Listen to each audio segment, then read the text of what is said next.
Amazing!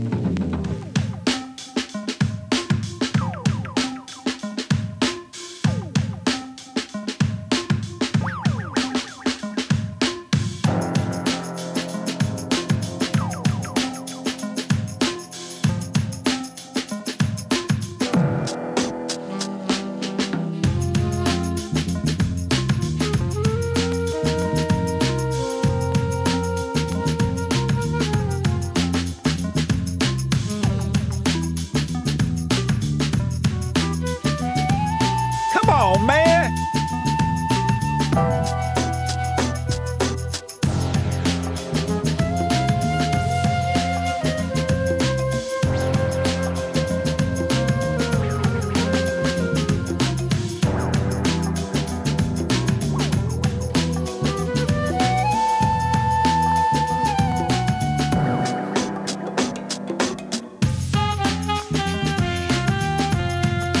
Come on, man!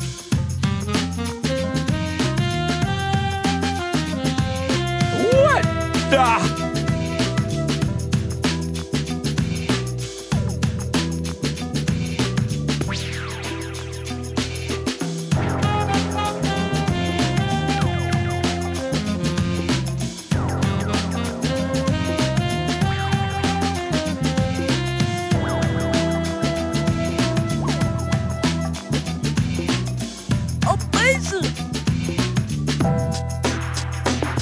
What the?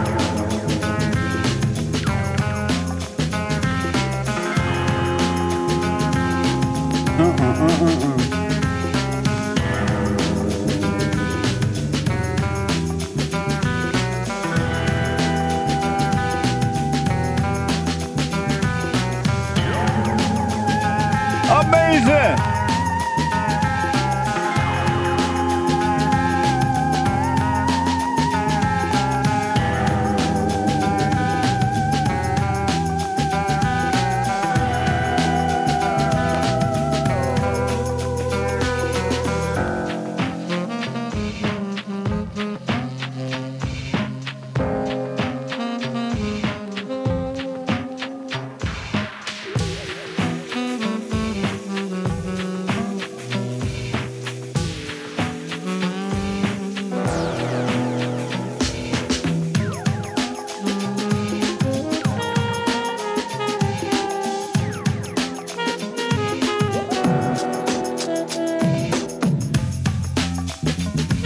Mommy Africa.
still got to stand up strong.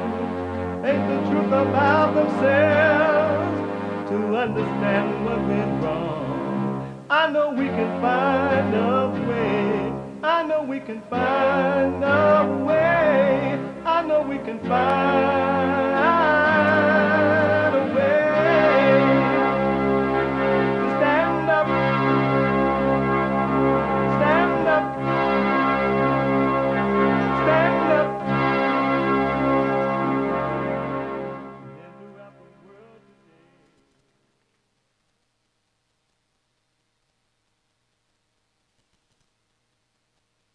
today. Uniting the races with truth instead of dividing them with lies. We're also rebuilding the family by rebuilding the man. I am Jesse Lee Peterson. Good morning. Hi, y'all. Welcome to the show. Let me see. Should I go left or right?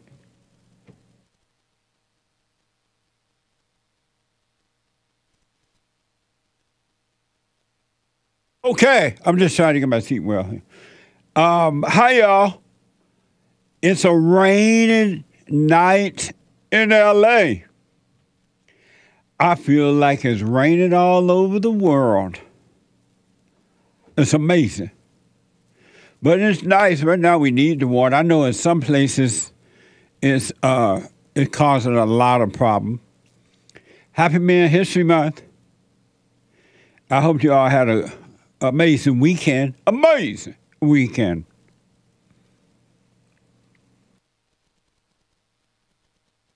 I hope you had an amazing weekend. You can get involved by calling 888-7753-773, 888-77-JESSE, Jesse, Jesse. We have every way that you can watch and support the show listed on jesseleepeterson.com/show. jesseleepeterson.com/show. And if you're out and about and can't sit and watch the show right now because of whatever you might be doing, whoever you are, wherever you are, and whatever you might be doing, you can listen to the show on your iPhone or iPad by calling the listen line at 641-793-1500, 641-793-1500. And don't forget to follow us, JLP Talk on Twitter and Jesse Lee Peterson on Instagram. JLP Talk on Twitter and Jesse Lee Peterson on Instagram. Like, follow, ring the bell, subscribe, and all of those things. All right? Just a reminder, because YouTube don't like us right now, and they won't let you go on there and make donations. They won't allow you to super chat on there right now. But you can go to Buy Me a Coffee, donate and have your comments read out loud at buymeacoffee.com/JLP Talk. Buymeacoffee.com/JLP Talk and cash.app/bond JLP. Cash.app/bond JLP. You can go there as well. All right. I do appreciate it. So yesterday, if you were not there or didn't catch it, the fellowship online, you have to rush at the end of this day. And podcast. It was an amazing fellowship. It was amazing. That's the best word I can think of right now. Amazing. So you can podcast yesterday's fellowship. And I want to, we dealt with the last week biblical question, are you in control of your life? And in short, and you can fellowship, you can podcast to hear more about it. But in short, the answer is no. You're not in control of your own life. And you're insane if you think so. And plus, if you're in control of your own life, smoke on this. It just occurred to me. If you're in control of your own life, anyone is in control of their own life, why is it so messed up? Why do you have fear and doubt and loneliness and sadness and revengeful and insecurity and depression and whatever you want to call it? If you're in control of it, wouldn't you make it be all perfect and happy every day? All the time? If you were in control of your own life, that should clear that up. You have never had an original thought. You have never created a thought. You are not in control of anything. No one. Lots of people are out there trying to hurt other people. Who you think is encouraging them to do that? They're not making those decisions on their own. Get to know yourself. Lots of people, all people really, have some major issues in life. And then there are those handful of men and women who are starting to wake up to what's going on inside themselves. And that causes them to understand what's going on outside of themselves, inside of others. It's a spiritual battle. It has nothing, zero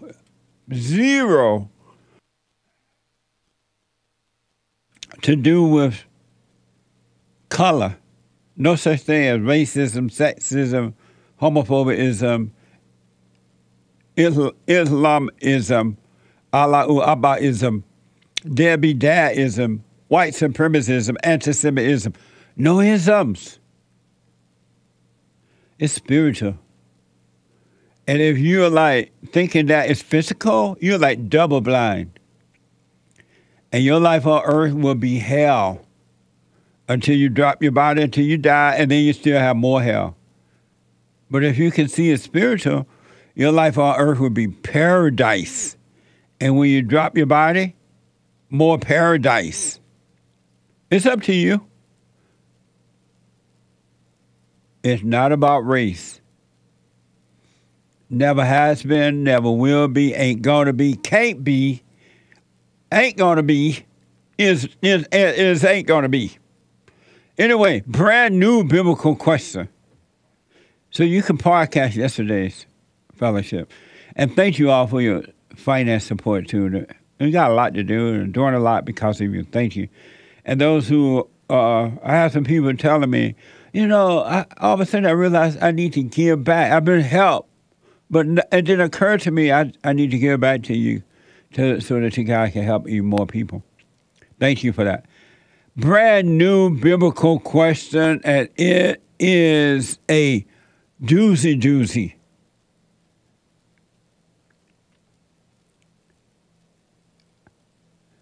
Brand new. Are you ready for this?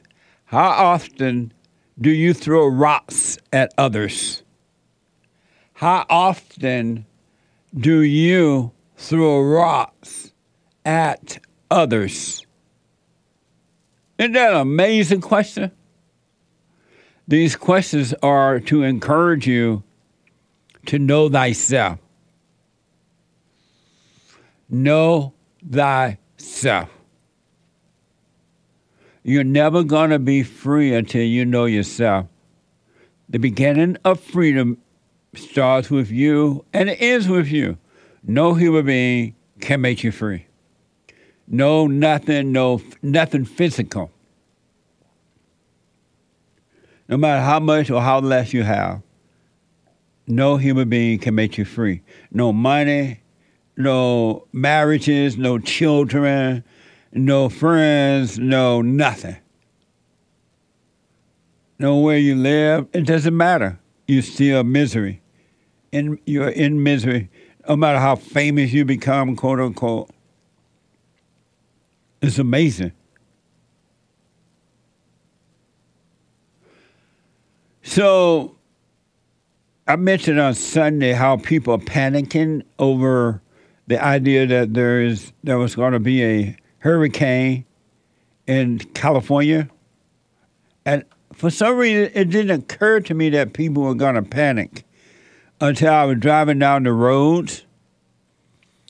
And there was, at some of these big major supermarkets around town, there were people out the door lined up to get stuff. I was like, what's going on? This is not real. And so, in the parking lot, barely find parking space in the parking lots. So I went in and looked around, and the store was like, all the teller lines were, all the way around and all the way out the door. I was like, what's going on?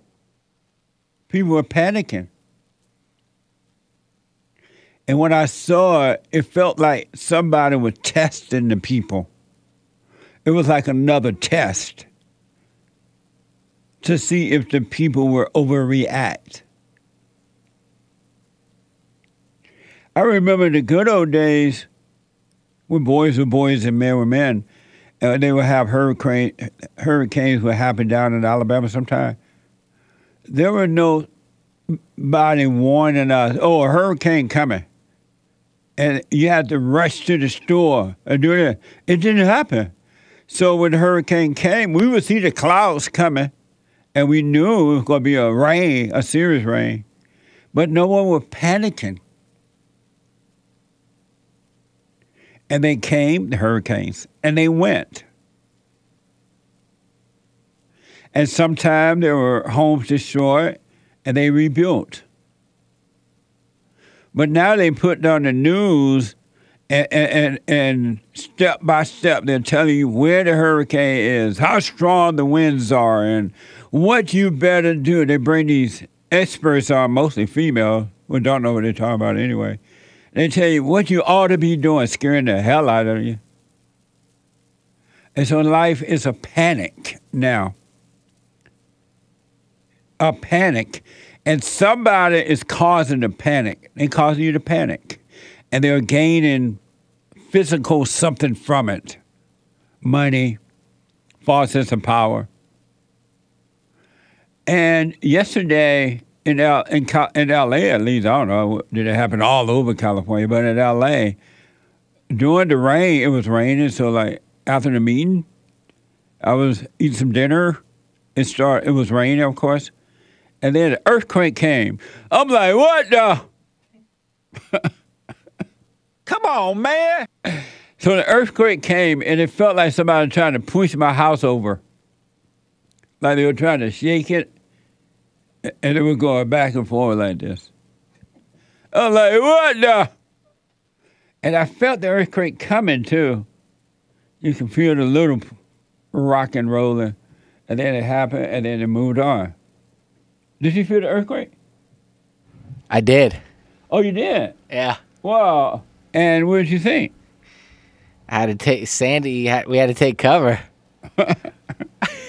We had to put our heads under the desk. Did the dog start barking when he felt the earthquake coming? You know, it's funny you say that because I do think that dogs, and you're right, certain people who are very in tune and like have like they can feel like when the earthquake's coming. They start, oh! Yeah, it's interesting. Yeah. Amazing. That's why I wore my Noah's Ark. I'm about to ask, what's going on? Well, it's Noah's Ark because, we're under flood warnings. So evidently. And it has a hoodie on it, right? It does.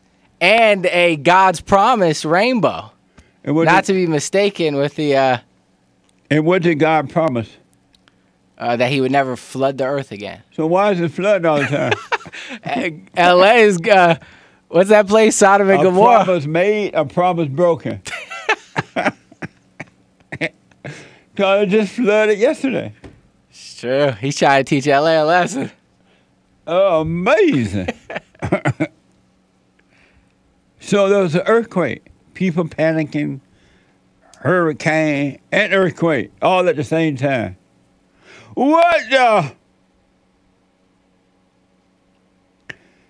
I will encourage you.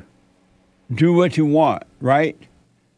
But you got to get to know yourself so you can stop panicking within. You will still see how to deal with things, but when you panic, you're being controlled from within and from without. And evil people who love hurting other people, they want you to panic so they get a false sense of life. And other evil people who want to control you to usher in socialism or whatever they try to bring in, they will, they want you to panic as well. Because egos want to control egos because egos are evil. They're of their father, the devil. Why don't you wake up? You can wake up, you know. You don't have to be a walking dead. Your eyes open, you're moving, but you're barely breathing. You're so scared. I was just so scared. So, yeah, it's raining. It's still raining in L.A. And down in San Diego, I saw local news this morning. I think it was San Diego, really messed down there. And around and about. But just think about it. If you don't panic, you still to deal with the same situation. Why not deal with the situation in calmness rather than overreacting to it and create extra problems for yourself?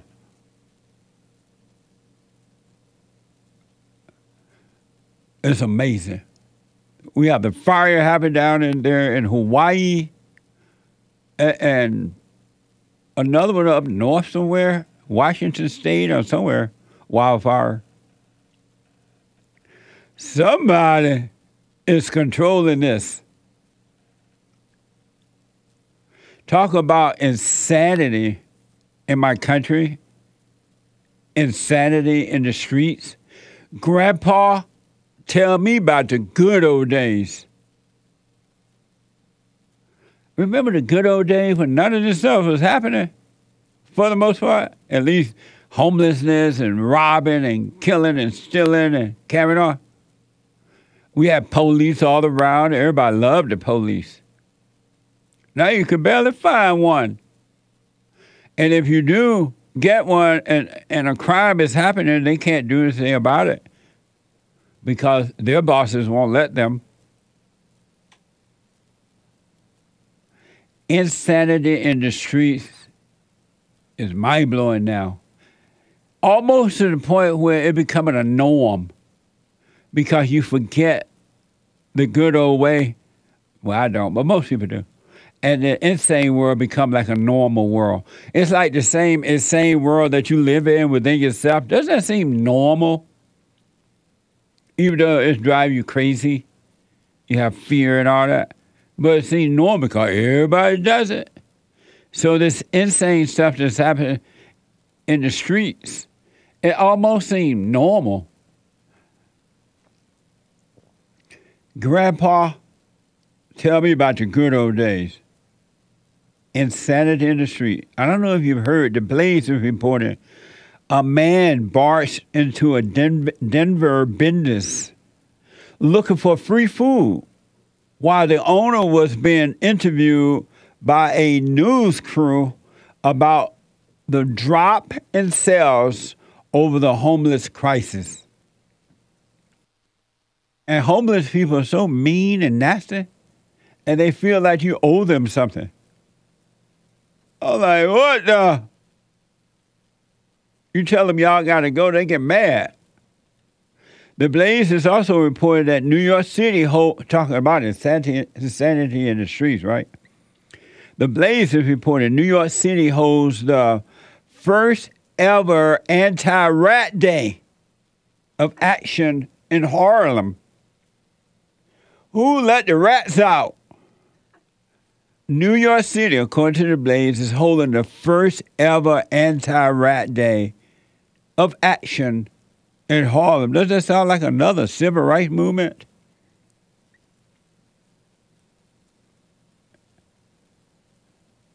Can you imagine you being interviewed in your business about the drop in sales and some homeless guy walking in begging, breaking in there, hey!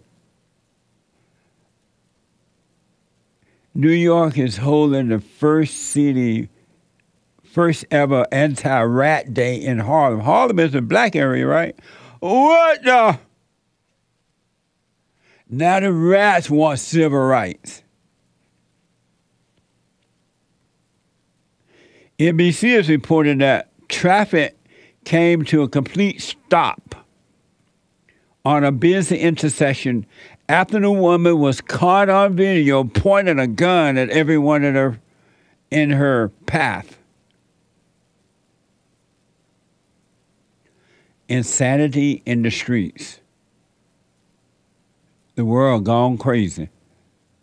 All this outward stuff you see people doing is happening inside of them. It starts inside first. And last but not least, New York Post is reporting a female Connecticut police officer was ferociously attacked by a hammer-wielding man, according to the police. All these things are going on in my country. My country is no longer tears of thee. Here is a compilation of those 4 stories I just mentioned to you. Watch this compilation.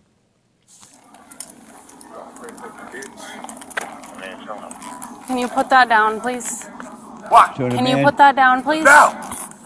Call your fucking Back up, team. come up hot. The man coming after the woman with a hammer.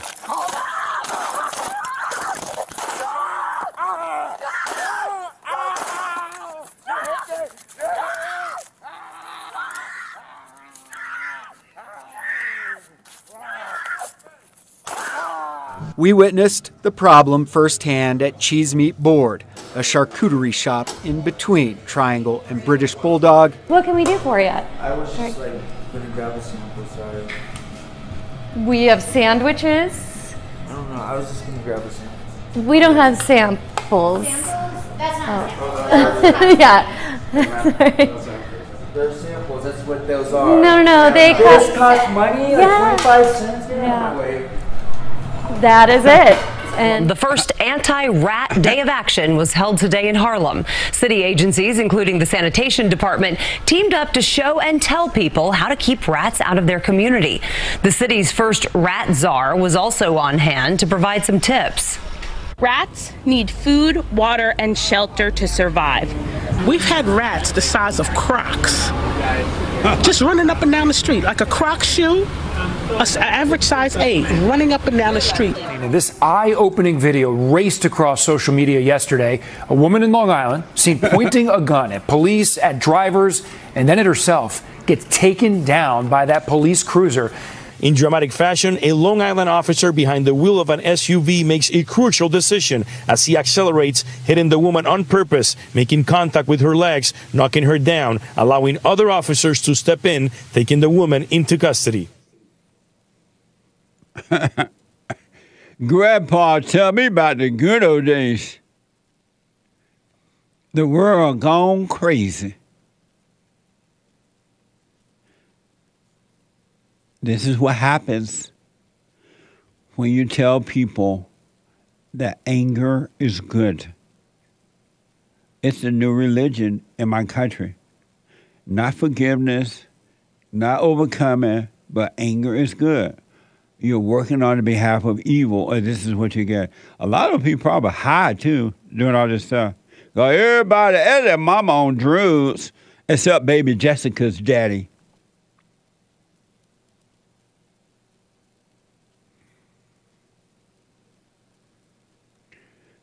It's crazy, huh?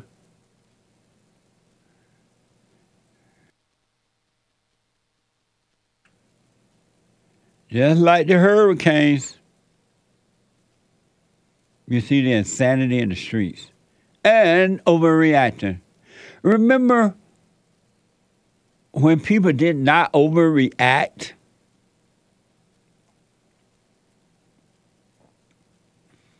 When I was, and I know I keep going back to the when I was growing up, it just changed. Looked like things changed overnight. But people didn't overreact.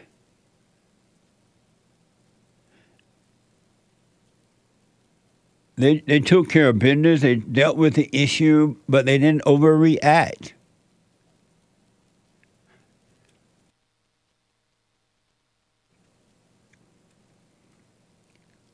And not only is there insanity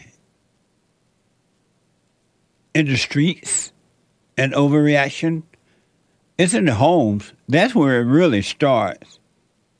When your child is in the home first because mothers don't love their children, and it starts with the mother.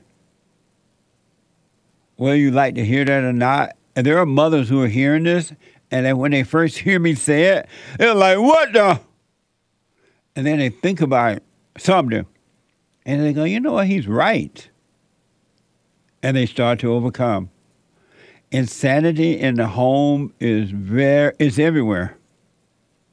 Here's a short story of a mother turning the child away from the father. Watch this from Deezy's direction. Watch this. So, why did I move? The main reason why I moved is because this year is about me. Wait, let me look y'all in your eyes. This year is about me. I feel just so at peace with my move and no longer emotional like I was feeling at some point, that honestly I can just get straight to it. I needed space to heal. You cannot heal where you've been hurt. I have no fear, just me and my baby. My baby is back there asleep and we good. One thing that I realized is I've always wanted to be a mother, but not necessarily a wife. But I feel like I subconsciously sabotaged the relationship just because in my head I never had it set that I would be this wife. I always had it set that I would be a mother. And although I personally believe that being a mother does come before anything else, I was never in the running to be a wife anyways. I live by myself with my child. It is myself and my child. Myself and my child. My child and I would be it being grammatically correct. My child and I moved to another city, a city that his father does not live in. However, his father is still in his life and we are good, okay? Wow. Insanity. Poor child have to be raised with that. And it goes on from generation to generation to generation until somebody finally say, let me check myself out here and stop this mess and turn away from anger to love. And a new generation is formed. A generation.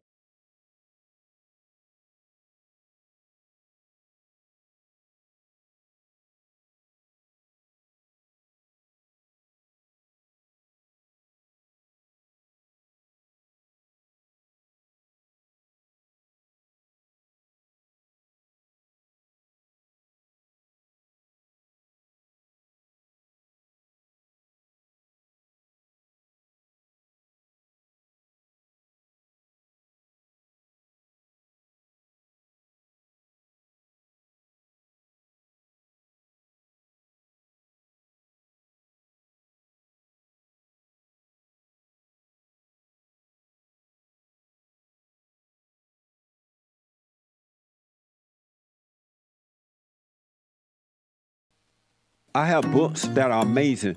I highly recommend you get them. 7 Guaranteed Steps to Spiritual, Family, and Financial Success Guide.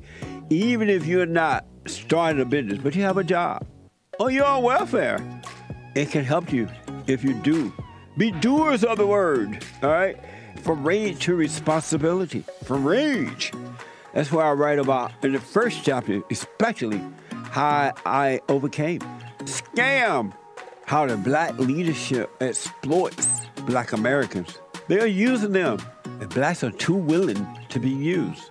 And then my last book, The Antidote, Healing America from the Poison of Hate, Blame, and Victimhood. They are all amazing books, and they are helpful. Go to rebuildingtheman.com if you want an autographed copy, or call 800-411-2663.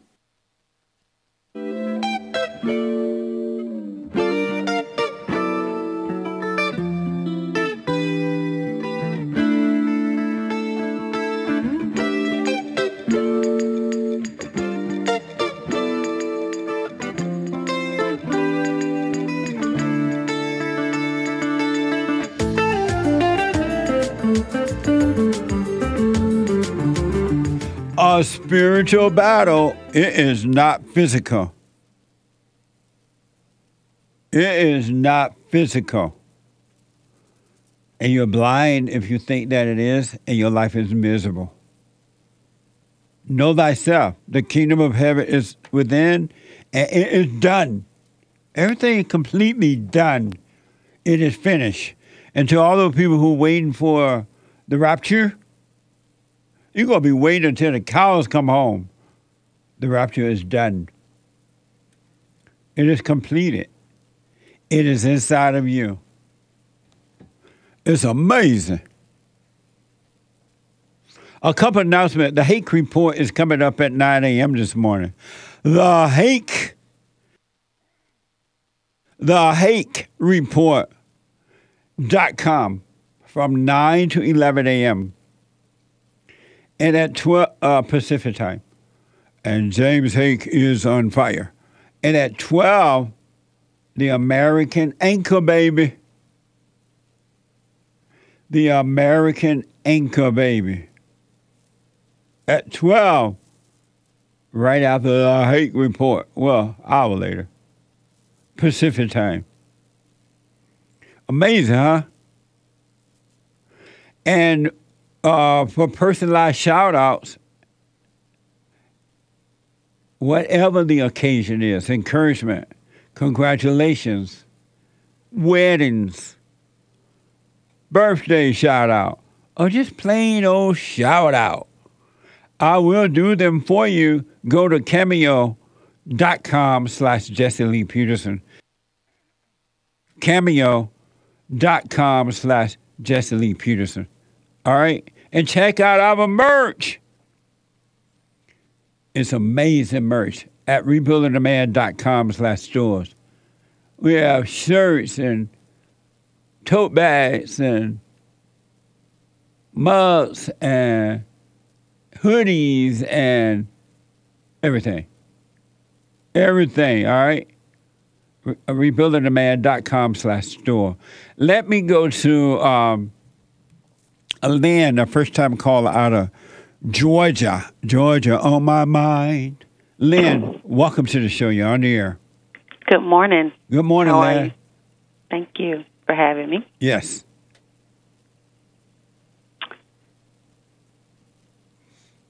Any day now, I will hear you say, okay, I'm goodbye, calling my because love. I have a 22-year-old biracial son who I raised, him and his sister, as a single mom. They're both biracial. They have the same father. He's now in the military. Is your father black or white? He's white. And you're black? I am black. What the? In Georgia? Yes, in Augusta, Georgia, at that. Wow. No, Yes. I'm playing. Go ahead. No, okay. And he recently left. He's in the Air Force now, and my son has a lot of anger, a lot of anger towards me. And I've just recently started watching your show about a month ago, and I faithfully listen to it every day, and I go through all your videos, and then I came across the video with Sanico, I think that's his name. And it kind of reminded me of my son, of how confused he was and how he was trying to figure himself out, and kind of just what I got from the video a little bit, that he was kind of all over the place, and he kind of reminded me of my son at this stage in his life trying to figure things out. I want to know what I need to do so he can forgive me. I now understand that a lot of the resentment is towards me and how he was raised and without his dad, and I get that. I'm learning a lot from listening to your show. So, and I actually sent him the video of you and Saniko on the phone to get on the interview together. So, I want to know, how can I connect with my son so he can stop being so angry with me and so mad with me. I want him to forgive me, and I know I can't go to him and ask him to forgive me, but to come to realize that a lot of that anger that he has is resentment is towards me. And I have apologized. I've actually apologized to my son for a lot of the things that he went through as a child, for the decisions that I made even from day one when I met his dad and I had them out of wedlock. I mean, I have clearly apologized to him. So what do I need to do to get my son, from being so angry with me? How old is he now? He's 22. Oh, well, all you can do is apologize to him for imposing your will on him, turning him away from his father, and just say, you know what, I was wrong, and I'm sorry for that. And I hope that you can forgive me so you can go free too. But until you forgive me and forgive your father for not being there to protect you from me, you're gonna grow up and you're gonna be just like me, because you become like what you hate, right? And once you apologize to him, that's all you can do. He may not be ready to forgive, so he may have to suffer for a while. Okay. And in his suffering, he may realize he want to be free, and he'll go and forgive you, and he'll be free. But you can't force not even your children to forgive, but you can apologize for what you've done. I have done that. He's even told me, he was like, because now he's going through different, and he's even told me, like, you taught me to be this way, and now you're mad with me. Now you're calling me over emotional, because I've had to tell him to grow up a few times. I've kind of had to give him tough love when I would normally, not telling the things that he need to hear. You know what I'm saying? And now that I'm being a strong mother, I know where my mistakes are. And then he even just recently told me, you taught me how to be this way, and but now everything you've taught me, you don't want me to be like that anymore. And so that hit home to me. And what type of things you say to him now? I say things to him like, he's had a lot of trouble, with women, meeting young ladies and having relationships. He's been hurt since he's been gone, and I had to tell him, you need to toughen up. You need to stop it. Don't let these young ladies use you and take your money. And I've never taught him to be that way, so I don't. But he's never had a dad to show him how. You know what I'm saying? So it's always been a conflict of, like, my mom trying to teach me how to be a man and how to handle ladies, but she's not that. And so now he's going out in the world and being used and being taken advantage of by women. And I'm like, well, I must have showed you that. I stop doing that. And he gets mad with me when I'm tough with him about that. And so it's just been hard to communicate with him. And luckily I'm married now, and I have a good husband, and he has a good relationship with my husband. And he has a strong male who has faith in God. We have of course we have the same values and things like that. And we agree with your show. My husband and I, we talk about your show and stuff like that. So we're all on the same page when it comes to that. But I'm just ready for him to forgive me, and I know it has to be on his time. Yes. Also, I want to encourage you, don't say to him, you need to grow up. You need to be tough. You need to do this. Okay. Because he can't do that. If he could do that, he would have already done it, because he's not happy with the women misusing him in that way, or anyone really misusing him. But he can't do it because he has your nature. Yes. He has the nature of the female, right, which is yours, and you got it from your mama, and so on and so on. And so he just can't grow up just because you say grow up. But you gotta he needs to know that his nature is your nature. You become like what you hate, and that he can't help it. And once he forgive you, then God will forgive him, and God will change his mindset and emotion from the female mindset to his mindset. And in his mindset, it's a clear mind. Then he will start standing up and dealing with things in the right way, in a perfect way. But he just can't do that. It's not in his nature. And so by you telling him, and he's right, you made him the way he is, and now you're telling him to be another way. Right. It doesn't happen that way. Right. It's so frustrating because he's so angry. Like the anger that you're talking about, I'm afraid that he's going to get stuck in that. And, it's a lot of substance abuse on the dad's side and things like that. And, it's been hard to just, mental health and stuff like that. It's hard to try to, when him being out in the Air Force and things like that, want to make sure that he's okay all the way around. And so that's that anger is. But if you can't make sure he's okay, because now you have already recreated him in your image, right? Right. And now you're trying to recreate him in another image, and all you're gonna do is drive him deep into hell. You gotta just apologize where you went wrong. I'm sorry, son, for what I've done. I turned you away from your father. I made you be like me, and I'm sorry, I was wrong. But you can't make him be another way, the right way. He have to want that, and only God would change his nature and cause that to happen. You got to back off from that, because in your fear of seeing what's happening to him, you're going to drive him deeper into hell. Okay. He's going to suffer longer than he probably would if you didn't try to do that to him. Okay.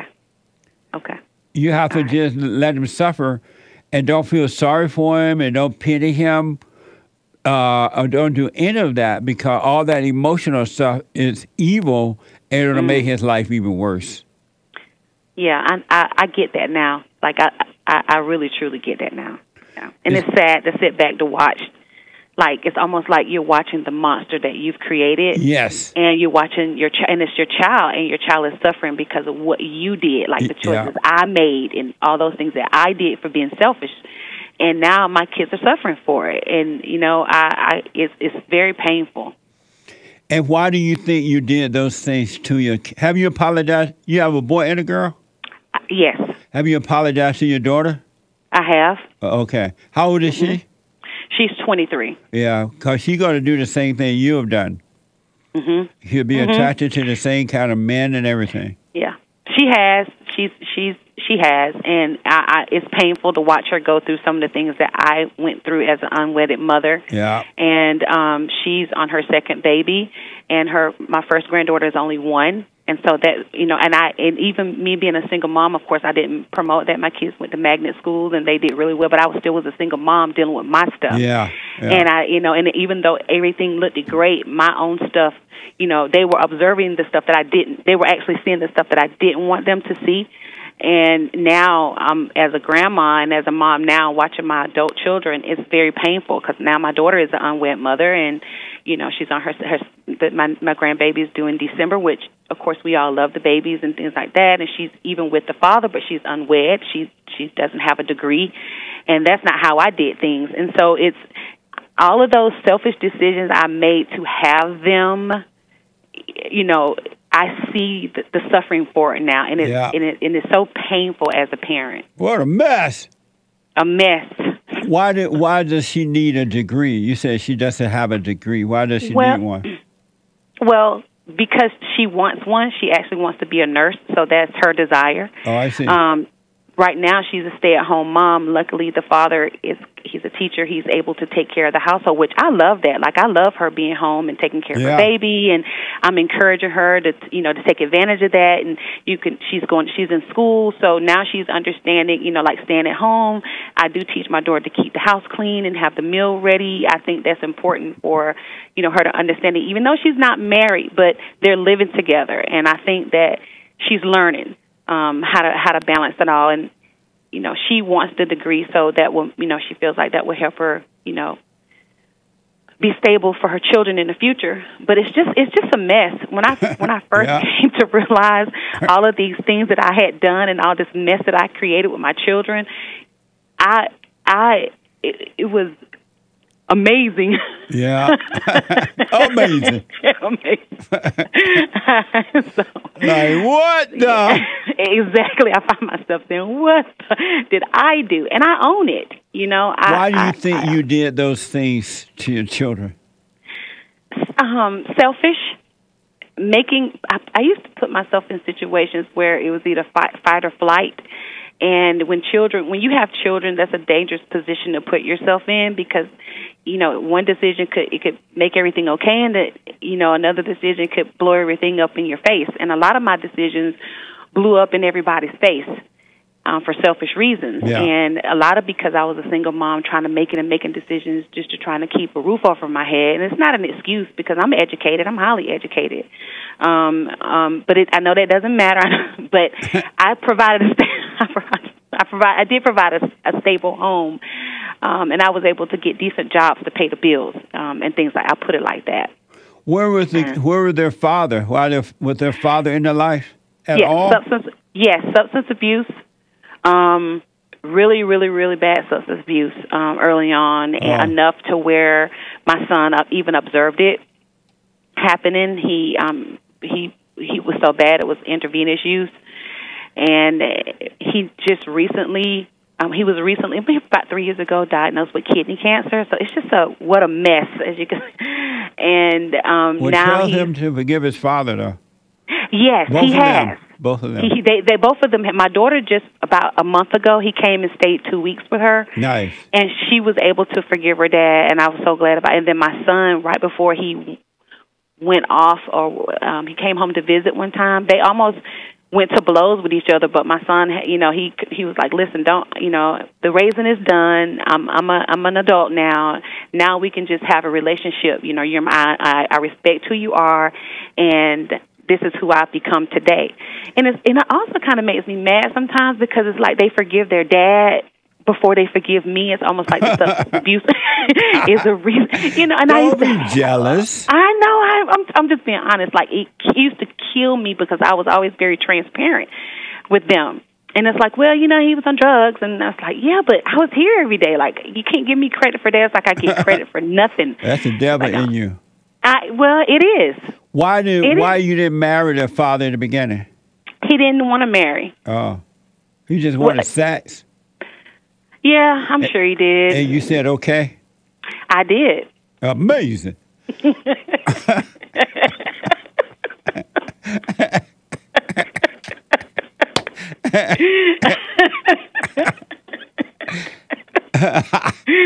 Oh my goodness. So why did you do the things that you have done, you think? I was in a really bad place. It all started, and I'm going to have to be honest because it all started from me having my daughter out of wedlock. That was my selfish decision. I wanted a baby over marriage, and you know what I'm saying? And I didn't grow up in that. I grew up in a 2-parent household. My daddy worked real good. We had a nice life, middle class back in the 80s. I'm an 80s girl, and so I didn't give that to my children. I was selfish. I wanted a baby. And so what a mess I created. And what made you create the mess? Selfishness. And what made you selfish? When I was in college, when I was 19 years old, I don't know if I actually want to say that, but because you're going to eat me alive, I know it. But I just want to be honest. I did have an abortion, and so I never really healed from that. And it was something that I don't regret today, although I still wrestle with it because I know the bigger picture, and I listen to your show. Trust me. But when I met their dad and I had my daughter, it was like, wow, this is kind of what I was missing. It was just stupid, just young, dumb, and stupid, and that created all the chaos. And what made you have the abortion? I was in college, And the guy didn't pressure me, and I was just like, no, I want to finish school, and I want to have a better life. And all I did was finish school, and not a year later, I was pregnant. And do you have a better life? Pregnant. No. Isn't that amazing? Actually, it's amazing. Yeah, I look back on it, and I just sometimes I don't. You got the degree, you had the abortion, and you I'm in made the debt. babies, and I'm in debt to my eyeballs. See, and you still don't have the better life. Right. What is a better life? You know, I probably would be more successful financially. I've always been successful professionally, but I probably would be more successful professionally doing the things that I actually want to do, actually in the career field that I wanted to go into. And that probably, I yearn for that. I actually yearn for the career that I actually want to have, opposed to the career that I have now. And you think that that's the better life if you had done the career that you really wanted to do? I'm not sure, but I think if I would have really been focused on making me a better person, whether it's focused on, making better decisions about careers and about education and being more focused instead of being selfish, maybe. And how can you make yourself a better person? Today, I'm very honest. I've not always been a very honest person, and with myself. And so I'm very honest with myself, and I can take the blows. If I can take listening to your show, I can take calling in. I was ready for it because I'm a truth seeker. So I have a closer relationship with God. I mean, I was brought up in the church. I know how to pray and things like that, but it's not always been a part of my daily activity. It's not even praying before I eat. It's not that I wasn't taught that. I just went against what I was taught along the way. And do you obey your husband? I do obey my husband. I am an obedient wife. And who taught you to pray? My mother. And how did she teach you to pray? In what way? She taught me to journal. She taught me just to have frank conversations with God, just like I'm talking to anybody, just like I'm talking to you. And, that was my mom's way of talking to God. After she passed, I found a lot of letters that a lot of things that she wrote down, and she used to always tell me to journal and pray and things like that. And so that's what I do now. Have you ever wondered why those prayers have never worked? I know why they didn't work. Why? Because of my own decisions. Your own decisions to do what? Not stay close to God and not make selfish decisions. Why would you make bad decisions for yourself? Because at that time, the devil was my daddy. Hold on. Can you hold on? Yeah. Hold on, man. I got to take a break. I'm going to get to everybody, folks, and your super chats and all that. I got to take a break. Hake is coming with the Hake News. 2 more hours to go. Back in a moment.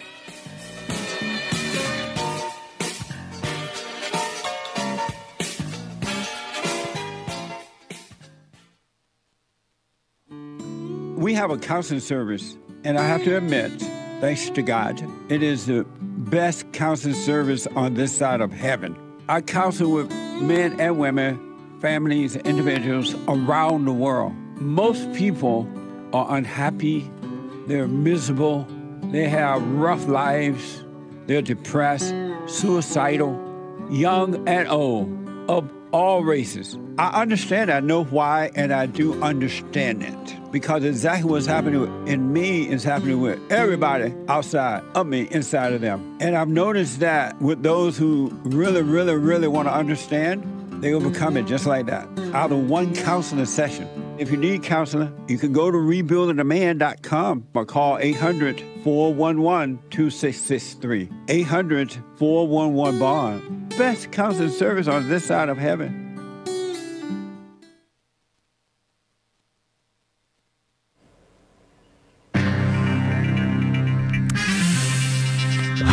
lot of mess going on in the world. Natural disasters, always, well, maybe not always fun, but always something to talk about, huh?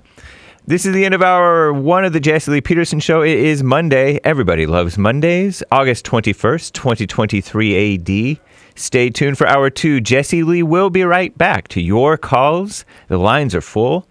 But first, Hake news, not fake news. No special prayer segment or anything like that for you today. Just some Hake news, which can be sometimes fake news. From Commie Nonsense Network, CNN.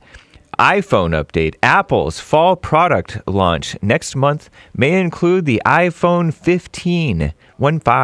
Rumors say it will switch from the Lightning charging port to the faster charging USB-C.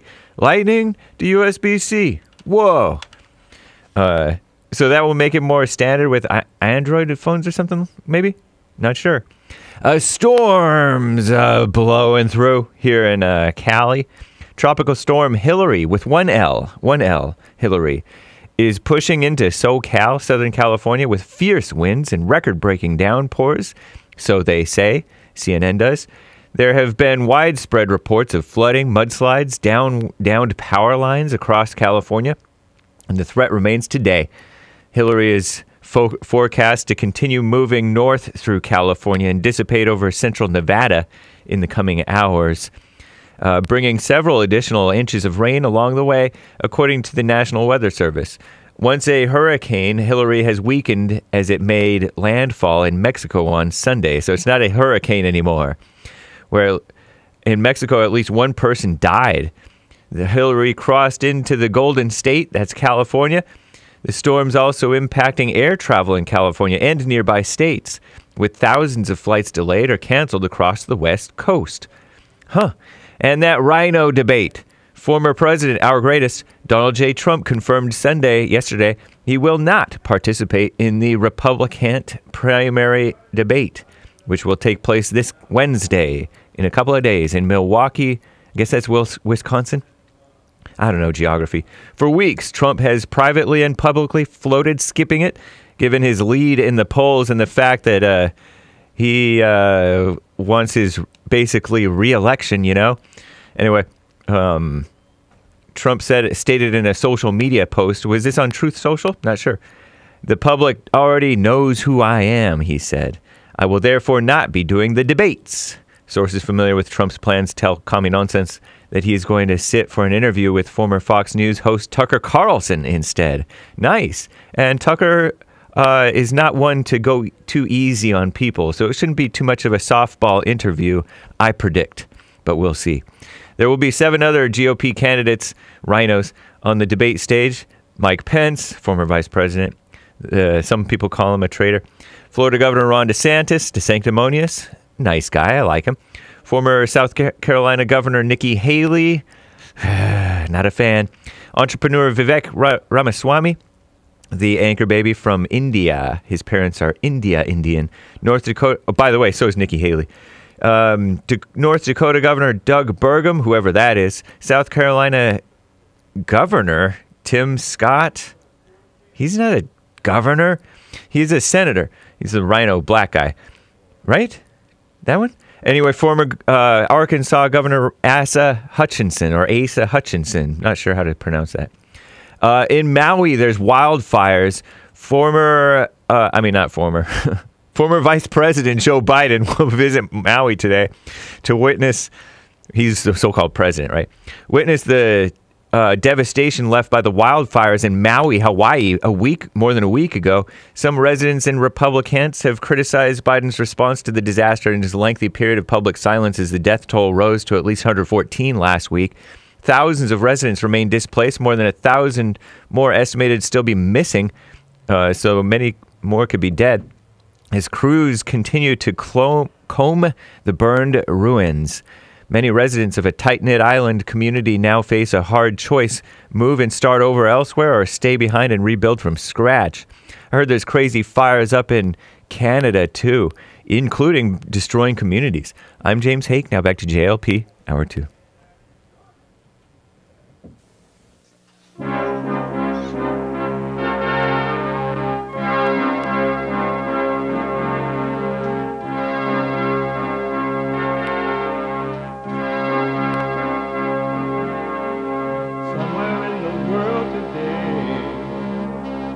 got to stand up strong.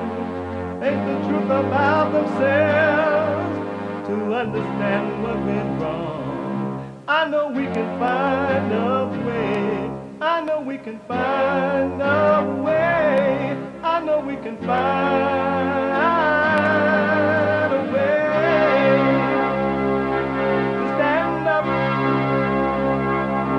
stand up, stand up.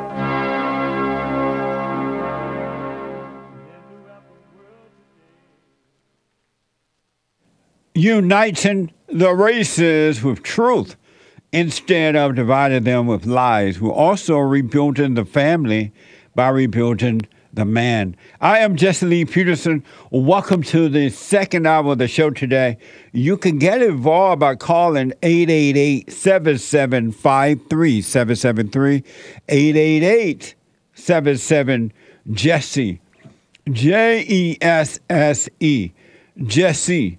My biblical question for this week, a brand new biblical question.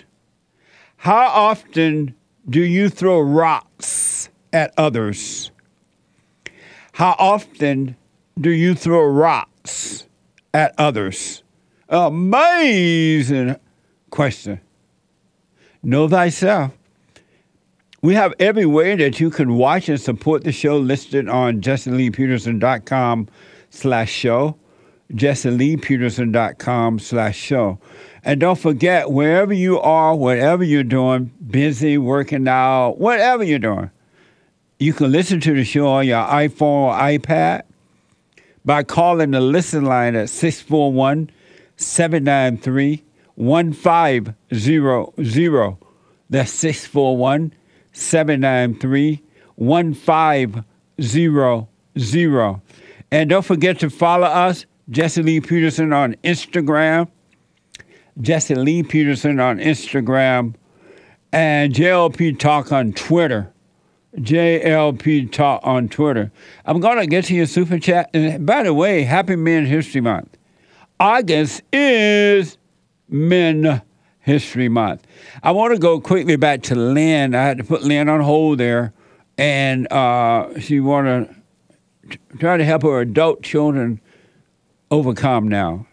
She had the babies out of wedlock, was not with the father, and it's just been a mess. Now they're adults, and she can see where she went wrong, and she wants to straighten the mess out. Her son is in the military. Her daughter is now pregnant with the second child, out of wedlock, living with the man, but out of wedlock. It's a mess. Hey, Lynn? Yes. I'm glad that your children, adult children now, have forgiven their father, because they're all human beings, men and women, boys and girls. They yearn for the father. And the mother, as you said earlier, I'm a little mad because I did all this for them. They were with me, and they want to forgive, they're forgiving their father. Mm-hmm. But they can't help it, because in the soul of all children, they yearn for the father, and nothing can replace that but a return to the father. Mm-hmm. So I would just want to finish up this conversation about the things you have done. Okay. Do you believe you did them? Yes. And what caused you to do them? I just keep thinking of the word selfish. And doing the things. Yeah. Sorry. No, go ahead. Finish your point. Mm-hmm. Just doing the things that I want to do, making selfish decisions, and not care about who it affects. And that's where I think a lot of it comes from. And what caused you to become selfish? I honestly don't know. I oftentimes think about that, because the way I grew up in my household and things like that, and I went back to my childhood, and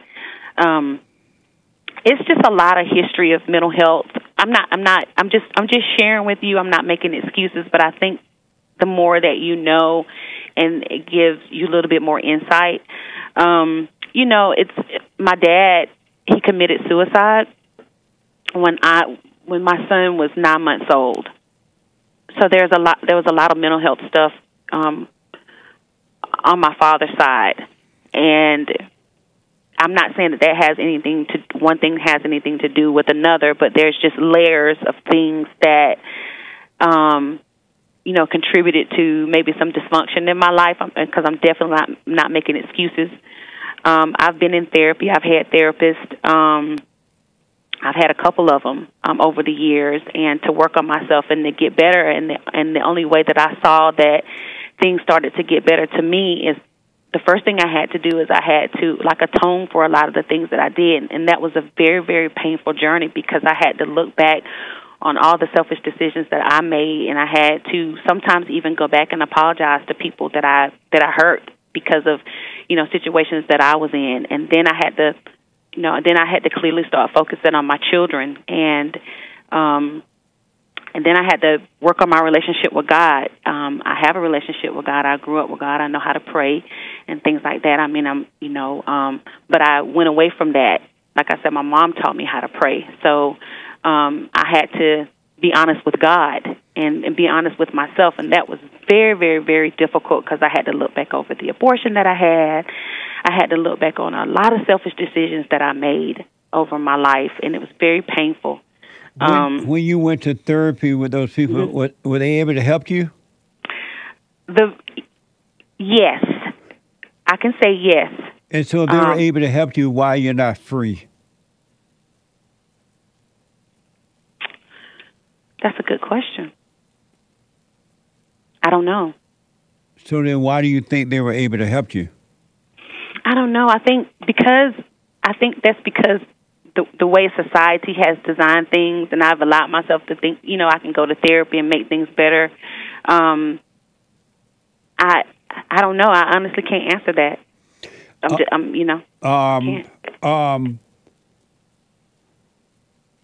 When you say you had to atone, what does that mean? I had to ask for forgiveness from people. I had to forgive myself. And where do you get the idea you have to ask for forgiveness? I don't know. I just kind of feel like I have to ask people to forgive me for the things that I've done in order for I guess, to make me feel better. What? I guess. And I don't know. And then you say you had to forgive yourself? Yeah. And did you forgive yourself? I'm still holding on to a little bit of residual because of the things that my children deal with, and the outcome of some of the things I see them have to deal with is painful. And so did you forgive yourself? I guess I haven't. But you said you had to forgive yourself, but you did not forgive yourself? I guess not.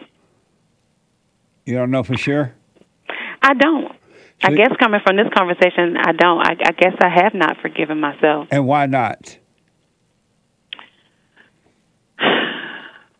Because I guess I won't allow myself to forget. I'm constantly reminding myself of things, or I let things remind me or take me back to a place of dysfunction and chaos, and it's hard when it's right in front of your face when you have, a daughter in the situation that she's in, and then I have a son, and, dealing with those relationships. But I think that's what it is. I'm not real sure. And what's the purpose of reminding yourself? I don't know. Torture. I guess I like torturing myself. That's why I called, Jesse. I mean, honestly, I called because I wanted to get it off my chest, I guess, because it's, and just, I know that I'm not alone in the things that I'm going through, and I'm not ashamed of it because I've came a long way. I'm not looking for sympathy or anybody to be, feel happy or sad for me. I wanted to have an honest conversation with you because I want my kids to forgive me. And I know it's because of a lot of the things that I did, a lot of selfish decisions that I made. And when you say you have come a long way, how far have you come? Well, I'm taking better care of myself. I'm now married, and I'm in a healthy marriage.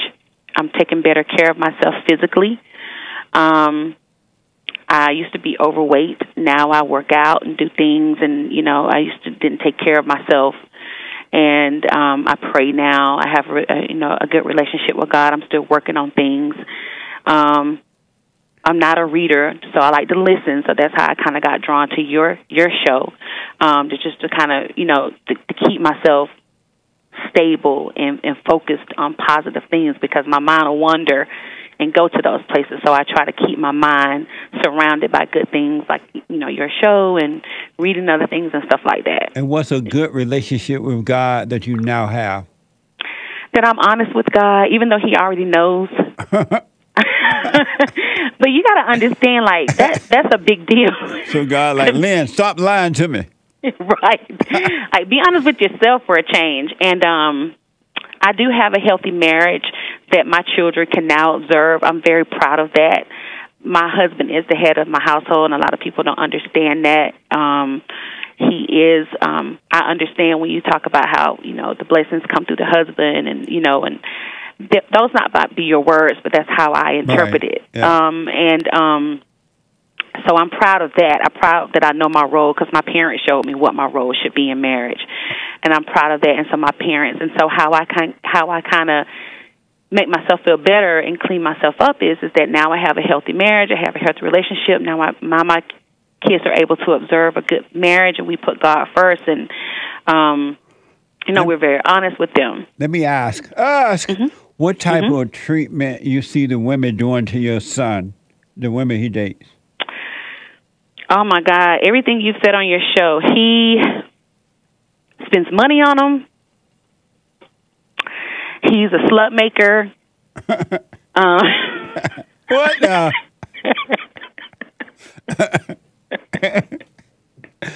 Oh, God. And I've even said, like, he's a sucker, like, not to him, of course, but and how the lady takes his money, he'll call home, and these girls are, and I'm like, gosh, like, did I show you that? I know I talked to you about not letting girls take advantage of you, not, you know what I'm saying? But I now understand that I couldn't teach him that. How do you know all those things are happening to him? He tells me. We have a good relationship in that regard. We communicate well. Oh, I see. Yeah. Lynn. Yes. Do you want to be free right now? I do. You're not guilty of anything. You have never done anything wrong. You have never made a decision. The abortion wasn't your decision. The way you raised your kids wasn't your decision. You were blind and could not see, and the spirit of evil was guiding you and giving you all those ideas and plans that also come from the world. And you think that you are those thoughts. You think that you are your feelings, and you're not. Something else is driving you. And it's the spirit of evil that made a home in you when you became angry at your mother and she turned you away from your father. You have never been in control of your life and never will be. The real Lynn haven't done anything wrong, but this false Lynn that you have identified with, it's what's driving you. It's the spirit of evil. And that's why God said that we must be born again of the Father. We must forgive our earthly father for not protecting us from mother.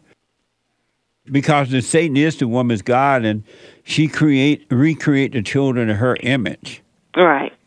And when you forgive your father for not protecting you from your mother, God will forgive you. You don't ask for forgiveness. You apologize for resenting them. They couldn't help what they did, just as you could not help what you've done in life. It wasn't you. It was something else driving you. The real Lynn, of whom you don't know at this point, has never done anything wrong, and God is not holding anything against you. He's not judging you. Because he knows it's not you. It's the spirit that made a home in you. So how do I get free from that? I mean, I thank you for telling me that it was, but how do I let go of that? Because obviously it's still lingering around. It is. By realizing that it wasn't you, and forgive your mother for recreating her image. She couldn't help it, just as you couldn't help it with your kids. And forgive your father for not protecting you from your mother. He was married to his mother. He married the woman he hated because you become attracted to the spirit that you hate. That's why your son is dealing with women who are just like you. They're taking advantage of him, and he can't help it because the woman is his guy right now. But your mother could not help, and then she took you to Jesus because she couldn't help what she'd done to you. And so you had to forgive them. They both are dead now? Yes. By realizing that you couldn't help yourself would cause you to realize that they couldn't help themselves, and that would cause you to forgive them. And God will forgive you, and he will open your eyes up, and then he will destroy the mindset, the psychological mindset, the thoughts, the feeling, which is of the devil. It's not you at all. You just been identifying with it, and the world helped you to identify with it, thinking that was you. That's why you can't explain why you did those things happen, because it really wasn't you. It was something else driving you, and you didn't know it. Thank you for that. If Lynn was in charge, you would have never done any of those things. You would have never made the decision that was made. You would have never done any of those things, because if you were in control and was able to make decisions, all your decisions would be good decisions. There would be nothing to hurt you or your kids or anyone else, to be honest. Yeah. So, my husband describes it as being in the wilderness, I guess. I don't know. You know how Paul said that in the Bible, Paul said he wanted to do the right thing, but something prevented him from doing it. And he does the wrong thing when he didn't want to do them. He realized it wasn't him. It was something that made a home in him. So he stopped trying and let God take over. And that's what's the same thing happening to every human being on this side of heaven. Well, I appreciate that. You are worshiping the devil when you think that it was you that done those things. It wasn't you. Wow. And the guilt that you feel is Satan is accusing you and condemning you. It's not even from God. Wow. And the way that you forgive yourself is to have mercy on yourself, knowing that it wasn't you. Well, I've started listening to your silent prayer. Yeah. And I have to admit, the first time I listened to it, I fell asleep. I got so relaxed. Absolutely. And you know why? Because you've been stressed out, worshiping the devil, living in your imagination. And now when you sit and do the silent prayer, you calm down and you're letting go and letting God take over instead of the devil. Well, also, if you don't mind me, I want to share with you that I was a lifelong liberal until I started listening to your show. I want you to know that even though I know it's probably going to be a lot of chaos around the fact that I'm a black woman with biracial children and how did I raise my kids and things like that. I didn't raise my kids with excuses. And nice. I didn't raise them, my parents were both black, and so my father came up during the Civil Rights Movement, so they taught us that it was no excuses. They knew what it was. They knew we had to stand on our own 2 feet. So I appreciate the fact that you're very honest about those things, because that's how my house, my children, I tried to instill in them, even though you may be biracial or whatever the case may be, race, how people look at it, So I just wanted to just put that out there. Yeah, you tell your children not to even care about what someone else think about, because all biracial, racist or whatever it is. Just live their lives and don't even, because human beings are evil and they try to hurt others so that they can feel better about themselves. Other human beings are hurting other human beings, so your kids should not even care about that. But that's what happens when the heart changes, then you stop being a liberal. I used to be a liberal when God changed my heart, and I became a liberal when I moved to L.A. And when God changed my heart, I'm like, what? And it wasn't even that. I was just a liberal, like you said, just because that's how it was supposed to be. But my thoughts and my actions were always not that. It didn't match how I actually felt. Yeah. And so I'm glad that even today that I'm I can say that even what I stood on were not, it's just what I was taught. It was just what you were supposed to do. And now that I look at all the things that were set, how it wasn't, it wasn't set up to bring us down or black people down. We all had the same opportunities. And so I just kind of wanted to put that out there as well. I'm educated and I make, things like that. And so it's a lot of excuses going on today, and your comments about rioting, I agree with that. Why people are tearing up their own communities. It's just a mess. What a mess. So what do you think? What do you think about realizing that it was never you? It brought a sense of relief to me. I'm an overthinker, so I'm probably gonna continue to think about that, and but it brought a sense of relief to me. And I want you to really start doing the silent prayer every morning, every night, and during the day, just kind of take a moment, come back to your body, bring your mind back to your body, rather than lost in the past or future, which does not exist, because it's Satan who is reminding you of what has happened. That's not happening now, but he makes you think it is now by making you remember it and then getting you to think tomorrow is going to be better, which does not exist. And he's keeping you away from God by keeping you in time, by making you think about the past or the future instead of being present right here, right now with God, where life is. Well, thank you for that. And all thoughts are all lies all the time about anything. You have never had a true thought. Yeah. So I want to encourage you to do the silent prayer, and then he's going to bring you out of those thoughts, and then I want you to just observe those thoughts. Don't do anything about it. It's like watching a movie. Let them come and go, and then you will see all of a sudden your whole life will start to unfold, and you shall know God. Right now, you just know about him intellectually, but I agree. But you don't know him. He said his children shall know him by his voice, and his voice is not the voice that talked to your head. It's the voice that causes you to see from within. Like when I told you it wasn't you. If you could see that, that's the voice of God. I agree. Working on it. You don't need to be suffering anymore because Christ he took away all our suffering. He erased all our sins, and there's no reason for you to be suffering or feeling guilty or sad or lonely or any of that stuff. And that's not you. That's the devil that made a home in you. Yeah. And when that ego disappear, which is of the devil and not your own, the real Lynn would come forth. You would then know Lynn. Right now, you don't even know who you are. You're not your job. You're not your thoughts. You're not your emotions. You're not the mother. You're not the wife. You're not this. You're not that. So you got to let all identities go and be no one. Be no thoughts. Be no one.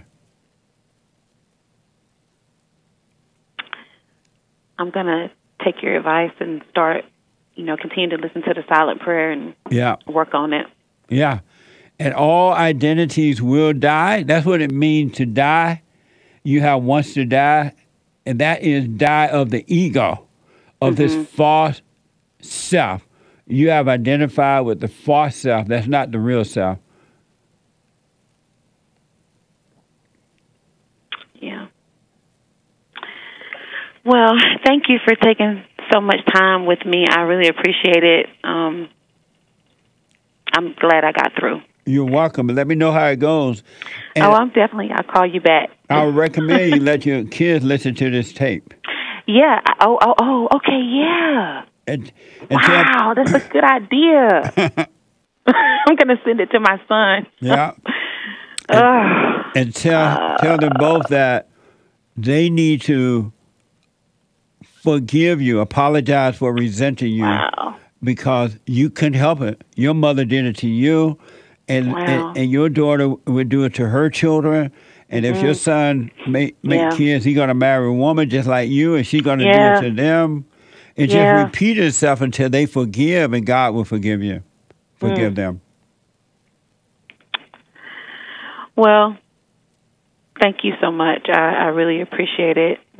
You're welcome, and it's amazing talking to you. Yes, thank you. It's amazing talking to you, and God bless you, and keep doing the good work that you're doing. I will, and let me know how it goes. All right? I will. Thank you so much. Okay.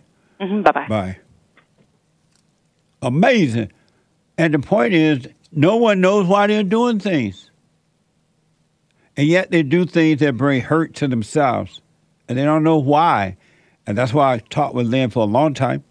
Because her story is not different than my story, your story, anyone's story.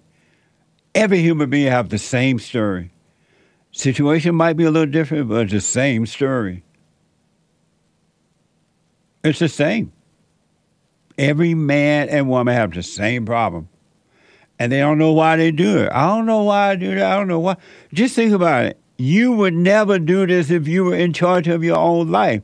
You're not, and you never will be. It can't be, and it ain't going to be. But let go and let the higher spirit take care of your life, then situations will be different. Don't blame anyone. It's coming from you. It's inside of you. It's inside of you. Brianna is a first-time caller out of Virginia. Brianna, welcome to the show. You're on the air. Hello, Jesse. How are you? All is well. Speak up for me, Brianna. All right. Can you hear me now? Go ahead. I was just going to ask you, for your opinion on reparations when it comes to Black American people. What are your thoughts on it? I think that the blacks need to stop begging and whining. They don't deserve reparations. They've never been enslaved. They don't even know anyone who's been enslaved. I think that it's time to stop catering to the blacks so that they can get up and take care of themselves and be free. Yeah, I can understand where you're coming from with that. And also, going back to what you said about, them never being enslaved, yes, that's true. And, also, if you just look at the history behind it, if you were from the North, you were never a slave. You were an indentured servant. Slavery was only legal in the Democratic South. And there were also Black slave owners that existed during this time. One of the first legal slave owners in America was a Black man by the name of Anthony Johnson. And not just him, but many others that came after, such as Elizabeth Fraser, Antoine Dubuquet, Marianne Mitchell, John Stanley, etc. And it was estimated that approximately 3,700 Black people owned 12,000 Black slaves. So again, are you on a speakerphone, Brianna? No, I'm not. I'm wearing my AirPods right now. Oh, hold on! Don't hang up. I want Sean to talk to you because you're not really coming across clear. And I'll come back to you. Cheyenne is a first-time caller. Happy Man History Month, by the way. Cheyenne is a first-time caller from Arizona. Cheyenne, welcome to the show. Cheyenne, can you hold? Let me take a quick break. Yeah, that's fine. Okay. Let me take a quick break. I'll come back to you. And hold on, Brianne. We'll get to you as well. 888-7753-773. Back in a moment.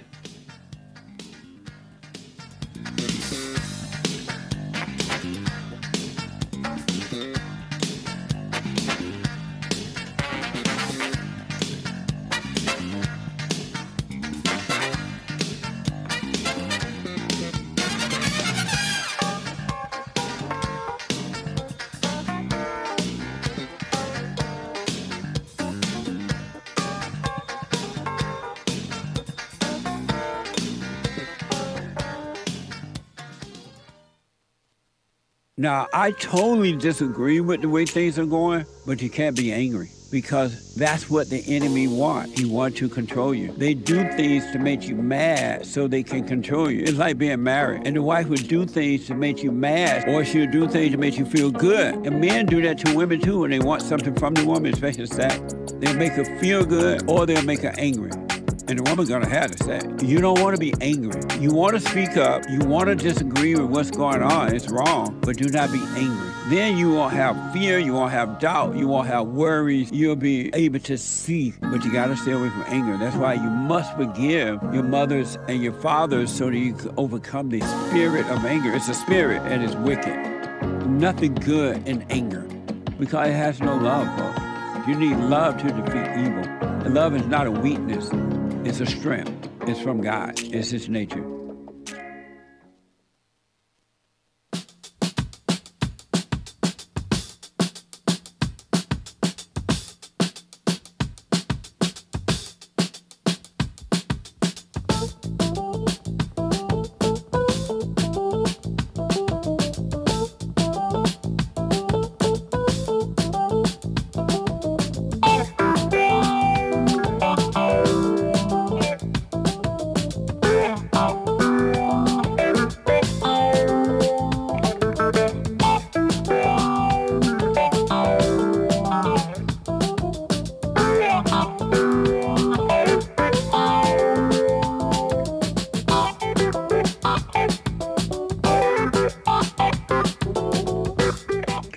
We have the best counseling service on this side of heaven. I do it myself. So if you need counseling by phone, Skype, or walk-in, you can go to rebuildingtheman.com, or call 800-411-BOND, 800-411-2663 to make an appointment, all right? And don't forget to donate and have your comments read out loud. Go to Buy Me a Coffee.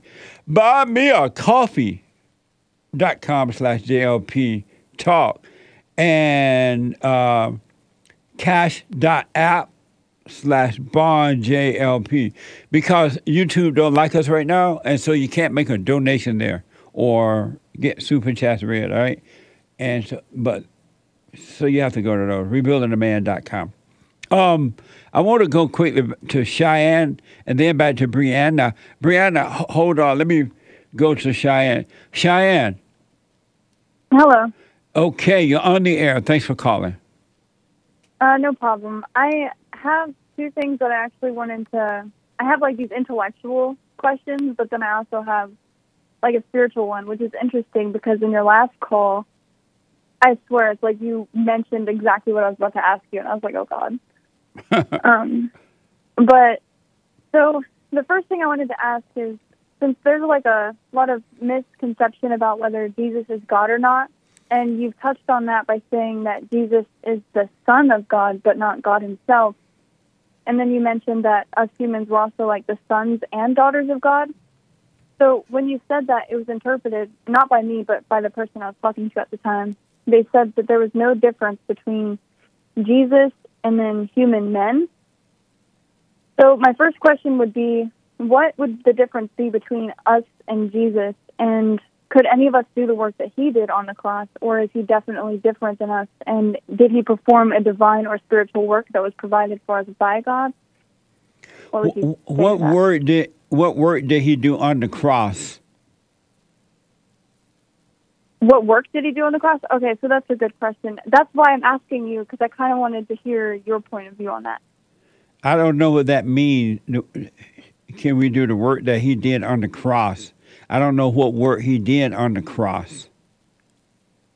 So I guess they said he took the sins of the world upon himself and became a curse for us or something like that, and now we enter his rest. Or I don't know, that's what they say the work he did was, I guess. What a mess. What a mess. Well, he did sacrifice himself to the devil by allowing the devil to take him into hell. And he did not deserve to go into hell because he had done nothing wrong. Prior to that, the devil owned all human beings, because human beings were of their father the devil. They had sin. They have hateful hearts, so they were of their father the devil. And Christ came and allowed Satan to take him in, so that he can pay back for what we have done, and then through him, God now owns us again, rather than the devil owning us. And so he paid back, and that's why he said that we are free from sin, because he has erased the book, and in reality, we're all free because Satan took him into hell, and Satan didn't deserve to have him. Okay, that actually ties into like my next question, which was like the concept of sin being removed entirely by Jesus. Is it because of what he was teaching us about About what? I accidentally muted my phone. About what?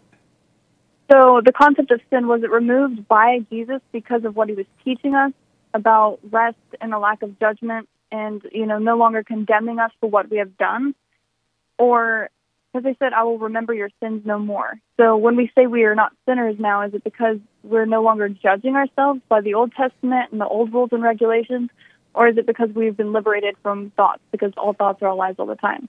Well, some of that language, I don't quite understand what you're saying, but I do know for sure that sin is of the heart. Anyone that has anger is sinning because they're playing God. They're judging themselves and others, and so they're playing God, which is separating them from God. But when you forgive others, especially your parents, especially your mother and your father, God will forgive you, and he will take the sin of anger away from your heart, and you can no longer judge yourself or anyone else. Okay, so do you think that, and this is something I've been personally questioning in my own life, because like I've already forgiven my parents and moved on from the past I used to live, because I was out there, but I was gone. So I agree that, like when the spirit of the darkness leaves you and it's removed from you, you're not like angry anymore. You're not. I actually have a poem where it says, I'm gonna kill myself, and that was controversial because I was basically saying to the death of Cheyenne and to the beginning of just I am. So like when you disassociate or you remove yourself from the old identity that was keeping you hostage and keeping you low, when all that's removed from you and you're not like angry anymore, you're not resenting your past, your family or anything, and your heart you're just of love. What about like the minor behaviors in your day-to-day life that might have been perceived as a sin to other people, other Christians? Well, number one, don't care, don't take no concern what it look like to anyone else. You just keep your eyes on you, right? And what those other little things that you're doing is it's the nature of the devil. It's not your nature at all. All the other little vices you may still be doing, they're not of you. You're listening to the thoughts and emotions, and you're thinking that is you, so you're just doing what the devil, you think is you. But if you do the silent prayer and watch those thoughts, the light of God will destroy that old nature, which is the nature of the devil, which are your vices, and not your own, but the vices. The light of God will destroy that. He will take the spirit of the devil away from you. Okay. So it's not even you doing that. It's if you really pay attention. Let's say you decide, I don't know if you smoke pot or not. You walking down the road and Satan tell you, oh, you need a joint, you need pot, and you go smoke it. That's that old nature that you still believe in, and that's what you have to die from. In the light of God, that's what it means to rebuke the devil. The light of God will rebuke the devil from you and give you a clear mind. Oh, I think the thing I struggled with the most is like the darkness and the devil in me was, I grew up like a hardcore Christian when I was little. I was like, I'm never going to smoke. I'm never going to drink. I'm not going to wear makeup.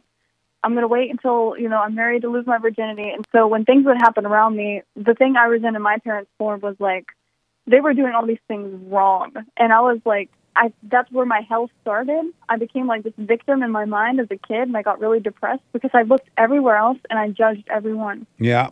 And Yeah. that sent me to hell. Yes. Literally. And I actually wrote a poem. Can I read it real quick? Okay. It says, I found my heaven again when I realized that my self-righteousness was the enemy, not my friend. When I asked God to help me cleanse my perception to see situations clearly and mirror to me reality without the hell of deception, in an instant the world grew silent and I could hear the silent whispers of God, and in that was pure peace and understanding, a complete lack of violence. A one world, one heart, one love, where no one is separate and all hearts beat as one. The accuser and the master of duality immediately ceased to speak, as did the voices of judgment within me. In that instant, I felt the dawning of a new era, the era of freedom from the past, freedom from the voices of guilt, where it's not shameful to love or to be loved. The heavens parted the clouds and showed me that the way to meet God was to keep my heart open and to cast the accuser out. Beautiful. Honestly, that's powerful. That's amazing. Yeah, that was what I struggled with like the most, was the accuser. It's just, even in my relationship, we've been together for 8 years, and he would do one thing that, like, I was like, oh, that's wrong, that's dirty. How could you do that? And it just sent me to hell. Like, I suffered so bad. Yep. Absolutely. Yeah, so. But I like what you said earlier. I guess I was just kind of curious your thoughts on, like, is Jesus just the Son of God? And if he's just the Son of God, could human men also just be like that? Or was there something different between him and us? What happened? Jesus is the Son of God, and the Father was in him, and through him, the Father was doing great things. It wasn't Jesus himself doing them, but it was the Father that's in him. And likewise, as you overcome this nature of Satan, then likewise the Father in you will do great works through you as well, because you will be his daughter. And then you said basically, like, on your day-to-day life, like, if you're, for instance, like, if I want to drink, like, wine, like, I don't do what I used to do, because back then, like, when the spirit of darkness is removed and you've forgiven your parents, like, I was doing heroin at, like, 15. I was self-harming. I got, like, 19 stitches from self-harm at one point. So I used to be out there. And I've always said, it was easy for me to, like, rebuke the darkness from me, because the darkness made me, like, want to kill myself. But some people loved, like you said, they love their hell because their hell is pleasant. Like, they actually enjoy thinking, like, I'm sexy, I'm Amber Rose, I can sleep with anyone. So, like, they enjoy that. Yes. But me, I did not enjoy my hell. I could not do it. It was going to kill me, or I was going to overdose, or I was going to become a crack whore or something. So I was like, I cannot do this. And, but now, like, today, even though I don't do, like, any drugs, I don't smoke cigarettes, I got rid of all those bad habits, sometimes it'll be something simple like drinking even, like, wine occasionally, and I'll be like, is this even, I don't know if I should even be doing that. The one thing I want to encourage you is that, one thing I want to say first is that you are fortunate in that you were in the hell, but you didn't love the hell. That's how it was for me. I was in the hell, but I didn't love it. I knew something was wrong. I just didn't know how to get out of the hell. And when I would ask people growing up as a teenager, I would ask people, they didn't know how to tell me to get out of the hell. So I never loved my hell. I wanted to be out of it. And so you're fortunate that you never loved the hell, but you knew you were in hell. And as far as the wine, here's what I recommend you do. If the thought comes to drink wine, don't do it. But if you just want to drink a glass of wine and be aware of yourself drinking it, that's fine. But when the thought comes, it is causing you to deny that you have a thought, which is not your own. It's straight out of hell. And then you drink the wine, you get drunk, and then you get into more thoughts, right? And then it'll make you want it even more so. But if you can drink it without the thought, you'll be fine. Because you're drinking in awareness, you'll be conscious of it, and it will have a different effect on you. Yeah. One thing that's crazy, too, is sometimes, like, when you do get out of your initial hell, the first hell that is, like, painful when it makes you want to like commit suicide when you're down in that one. Yeah. That hell is easy to escape, easier because you don't love it. But what happened to me was I started reading all these spiritual books and 7 Spiritual Laws of Success and meditating and all of this. And then I was detaching from the ego, but then it made me more self-righteous. So then I was judging other people's sins and I went to another hell. Yeah. 100%. Yeah, so I just learned to just not even, like, whatever people do, like, I don't check my boyfriend's phone anymore. I'm just like, that's going to send me to hell. I just got to see him, love him the way God loves him, and not be trying to start problems or have thoughts. It took a lot of work, but, you know. Are you doing the silent prayer? Yeah, I was doing a different kind of silent prayer before I even came across you, but your silent prayer is basically what I've been doing for years now. It took years to get silent in my mind. But, you know, occasionally thoughts still come up, like drink some wine, you know. When the thoughts come up, just watch them and let them pass. All right? Don't deny it. Don't try to control them. Don't think of them as good or bad. Just even the ones that make you feel good, just let them all pass as though you're looking at a movie. And I promise you, you will never judge yourself or any other human being. You will see what's going on, but you won't resent what you see because you would know that it's not them. It's that same thing that had made a home in you that's driving them, and they can't help it. What about practical thoughts? This will be my last question so Brianna can get in here because, you know, I don't want to be too long. But what about practical thoughts where you try to create a schedule for yourself? And, like, for me, every time I try to create something, like I try to plan something, it never goes the way I think it should go. So what about trying to, like, create a framework of lifestyle and you just fail every time? Are those thoughts you shouldn't be having either? Right. No, you don't do that. Let life happen. You don't need to plan life. You don't need to try to create a lifestyle. You want to let go of everything. And if you stay with the silent prayer and let the thoughts pass, it will happen naturally. But you just want a simple life, which is an amazing life. You do not need to plan life because if you plan it, it ain't going to be nothing but hell. Right. I noticed that because then you get these guilty thoughts of, oh, I didn't wake up exactly when I said I was going to. Yeah. Like an hour late. Yeah. You don't know what you want, so how can you plan? Just let life happen. Now, practical thought, if you got to be at work at 7, you get up in time to make it to work, you do your job, you stop by the market, get some chicken and collard green for dinner. Those are just tools that you use to live on the earth. But you don't need to plan your life. I would recommend you not plan it because how can you plan something when you don't know what you want or need?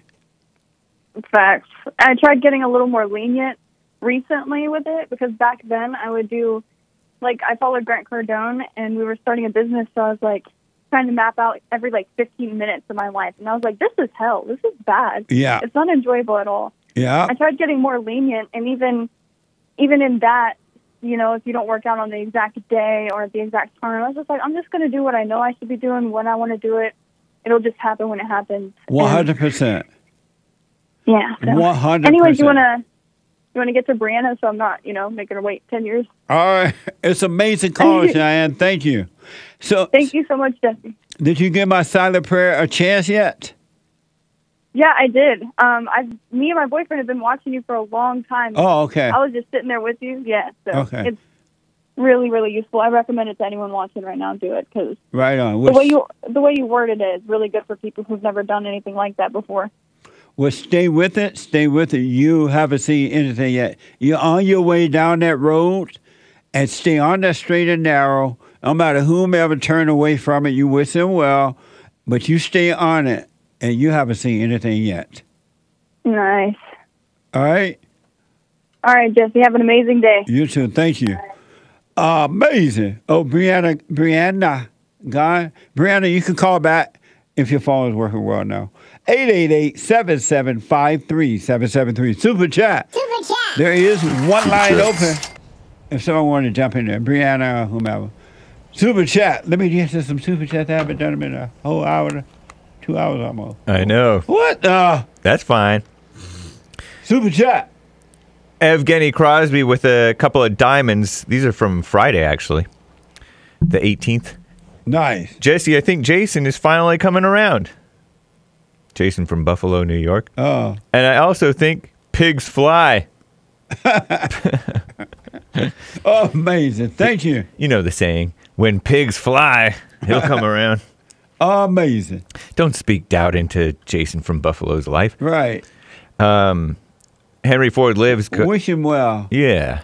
Henry Ford Lives gave a diamond. Uncle Jesse, tell me about the good old days. Amazing.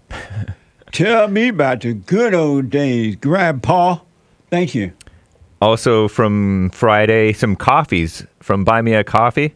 BuyMeACoffee.com/JLP Talk. Nice. Elias Leal bought 5 coffees. Thank you. And he says, I love you, Jesse. Brother, you, my life. Thank you. Thank you. Amazing. I appreciate it. WLC bought 5 coffees. Thank you, Jesse. I have been a believer my whole life, but I was lost in the dark for many years. Listening to you since I was recently saved has really helped me in my understanding of the word. I am a woman who, with a beta, soon-to-be ex-husband. How do I help my oldest daughter is lost and with a beta male? He does not work, does nothing around the home. He is mentally abusive to my grandson. I have spoken up, but she is angry at me because of it. I pray for both of them, even for the beta. Please, your guidance would be appreciated. Thank you and bless you. So, this is a mother who is married to a beta male. Divorcing. And divorcing him. But they have a child and a grandchild? They have a oldest daughter who's lost, and that daughter apparently has a son, so that's her grandson, this lady's grandson. And oldest daughter is with a beta male. So apologize to your children for turning them away from their father, and apologize to your husband for resenting him, and God will forgive you, and there's no more you can do for them. They have to want it now. You can't make them overcome it. They just have to suffer until they're ready to overcome, and you just become a good example of it. But don't become a good example because you're trying to be a good example for someone else. You want to get right because you want to become a daughter of the Father, of God, and just be right. And there's nothing else you can do but apologize for what you've done wrong. And forgive your ex-husband, too, or your husband, because he didn't know he was married to someone that he couldn't handle. He was attracted to his mother. Amazing. Thank you. A diamond from church with Jesse Lee Peterson yesterday, fellowship.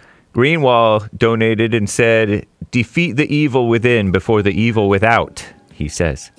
Amazing. Thank you. Evgeny Crosby with a diamond. Church with Jesse Lee Peterson in one word, amazing. It was an amazing fellowship yesterday. Check out rebuildingtheman.com/church. Someone bought 3 coffees. Thank you, Jesse, and the team for the best fellowship on this side of heaven. It was amazing. Thank you. Mr. Piotr Robel is now a member on buymeacoffee.com/JLP Talk. Right on. Thank you. Tim bought a coffee. The IQ thing is true. If I have an IQ of 139, same as my dad, my business partner, all 3 of us are addicts and worship women. What the? Amazing. Thank you. I think we'll have to read the rest of these later. Okay, let me take a break. 1 more hour to go. Hake is coming in with the hate news, not the fake news. Thank you for the super chat. We will finish them up when we come back. You got to deal with it. And you need good in order to deal with evil. And God is good. You need to return to the Father. And you'll see within you, he will fight the battle for you.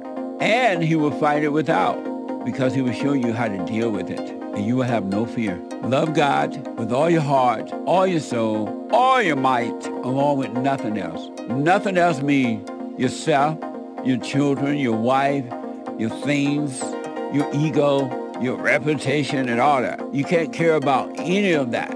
The children of anger will use it to control you. But if you love God, he will renew your mind, and none of those things will be before him. And so when they go after you, oh, well, you may take my body, you may take my things, but you're not going to take my soul. And that's a true reality.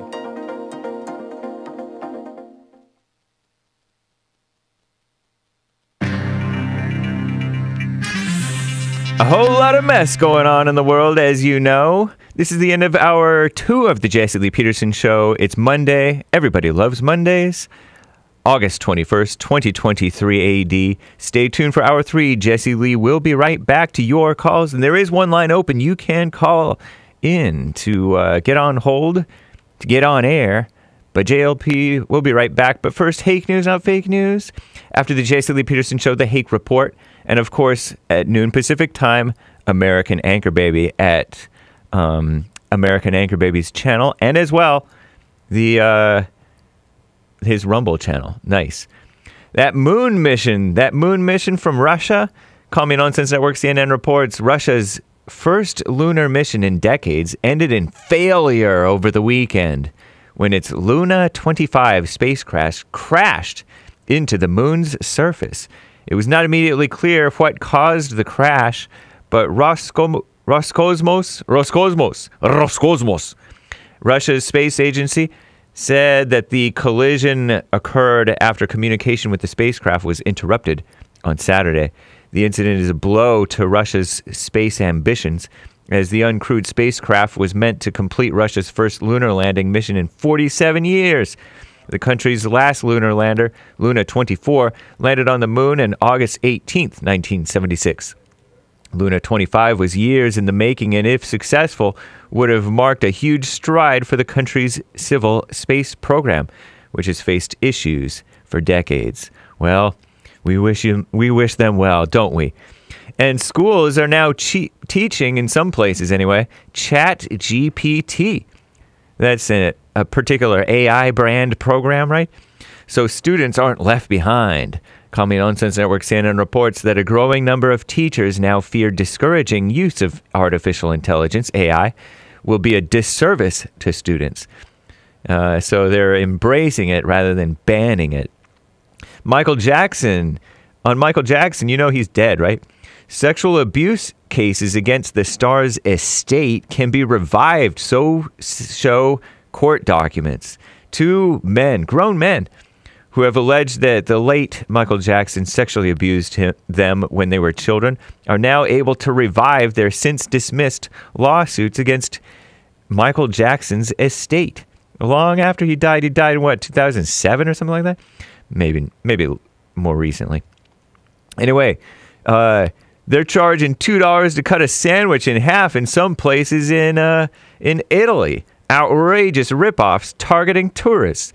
Shout out to the Italians. Are they white? Some sort of are. Getting gouged is all part of the experience in some tourist hotspots. Italy seems to be taking it to audacious new levels. That's pretty cool. $2 to cut a sandwich in half. Anyway, Jimmy Carter is in hospice. He's 98 years old. Hospice means he's getting ready to die, right? I think. And his wife's mind has been going. She's 96. They're still holding hands. It's just amazing. So said Josh Carter, who's grandson to the former president, Jimmy Carter. One of the worst until Obama came around, and then Biden. Sharing an update on his grandparents' health. Supposedly one of the worst. I don't know. Maybe Bill Clinton was worse than him. Who knows? Jimmy Carter is 98 years old. He entered hospice care in February, while his wife, Rosalind Carter, age 96, has been battling dementia. That's where her mind is going, right? It's clear we're in the final chapter, said Josh Carter in an interview with People magazine, adding that the beautiful thing is that they are still together. Jimmy Carter and Rosalind Carter have been married for 77 years and are the longest married presidential couple. Who do you think was in charge of that marriage? And the EV hype / growth, electric vehicles. U.S. consumers, according to CNN, purchased roughly 300,000 electric vehicles between April and June of 2023. April, May, June 2023, 3 months, which is a new record, 300,000, right? I don't know if that sounds like a lot or not. Despite rising sales, experts say it will be several decades. Several. That means more than 2, I think, or 2 or more to them, until the U.S. becomes an EV majority market due to price barriers and a lack of access to charging stations. And some people, some of us, are resistant to that change, that forced change hype. I'm James Hake. Now back to JLP.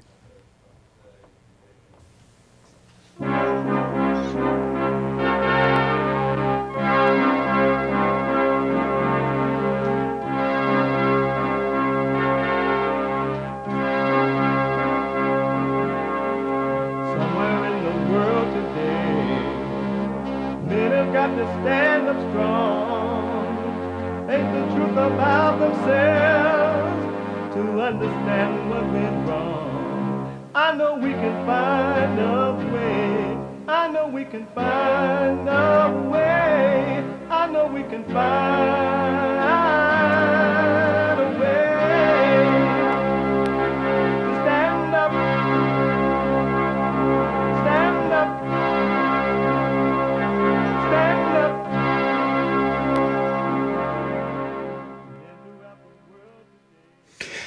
Uniting the races with truth instead of dividing them with lies.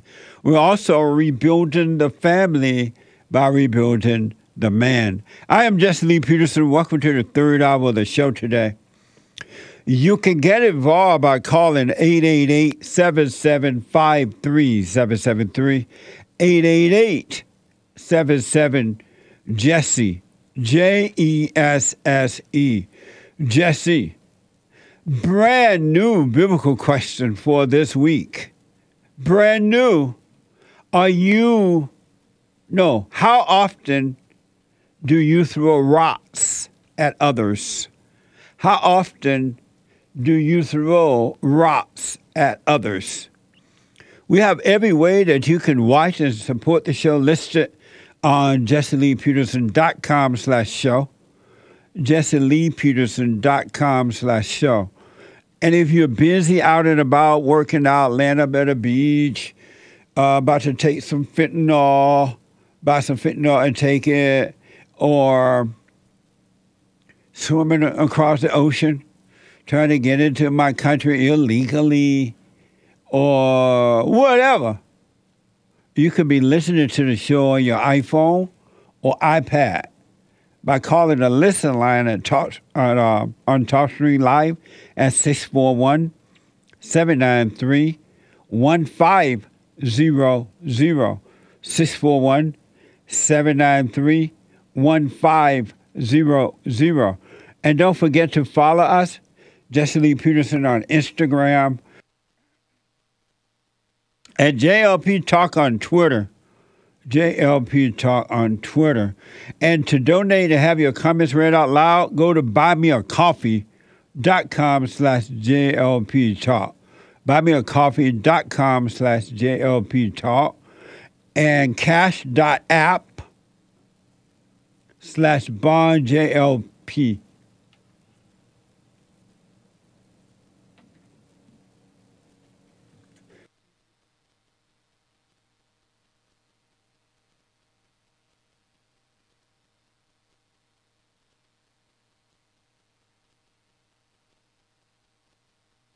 Cash.app/JLP.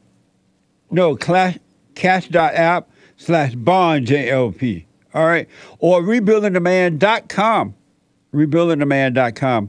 YouTube don't like us right now, so they won't let us donate or do super chat. And they like everyone.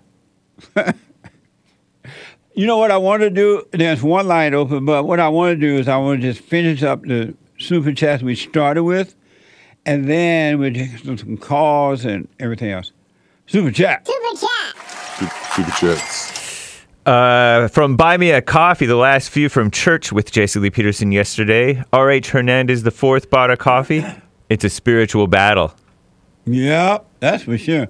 I want you to know there are no words to express to you that each and every human being battle is spiritual, and it starts with them. It's not out there. It's out there, outside of you, in that is inside of others, but it starts with you. And a quick reminder to the overseer callers. No. Oh, that's wrong. Well, you can call from overseas using Skype. Right. Yeah. Okay. 1-888-775-3773? Yeah. Yeah. 888-775. I think we have the number on the screen. With the 1 in front of it. Eku Soleil. Now. Oh, yeah. We'll get the number. Nice. And I will say, okay. Eku Soleil. Thank you. Bought 3 coffees. God bless you and your crew, Jesse. And God bless you. Thank you. Michael Biamungu donated a coffee. Pardon my butchering of your name, if I did. Peace and blessings. Another great service as usual. Thank you, Michael. Yeah, it was an amazing fellowship yesterday. You can podcast. Go to rebuildingtheman.com/church. rebuildingtheman.com/church. All right? This morning, Soul Conscious bought 5 coffees, or maybe late yesterday. Jesse, church was amazing. Fear hold people back and don't know it. I face my fears every day by doubting my thoughts. Yeah. Do you take your fear pay?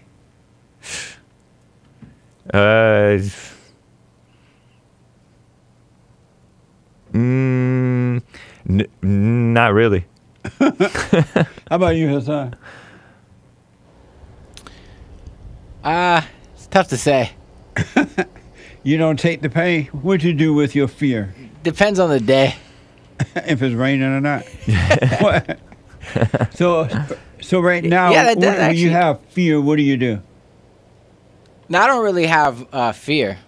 You never feel fear inside your body? No. Oh, yeah? You're free of fear? Yeah. Amazing. I never had fear. Really? Mm-mm. You're the only one on earth. Are you little Jesus? Amazing. But thank you. Sho Sugino bought 3 coffees. Jesse, are we our mind, body, or spirit? Or is it a triumph? Triumph. I don't know how to read. But are we our mind, body, or spirit, or like all 3? What? You're not your mind. You're not your feelings. You're not your body. You're none of those things. Thank you. But I don't know what a triumph is. You so spelled it. I can't respond to that. Triumve.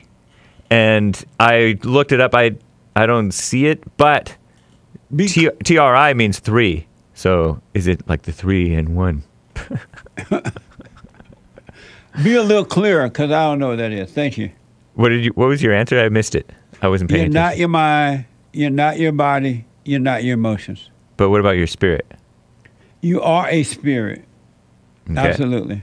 But don't get an idea about that, because if you get an idea about being a spirit, you'll be locked in idea.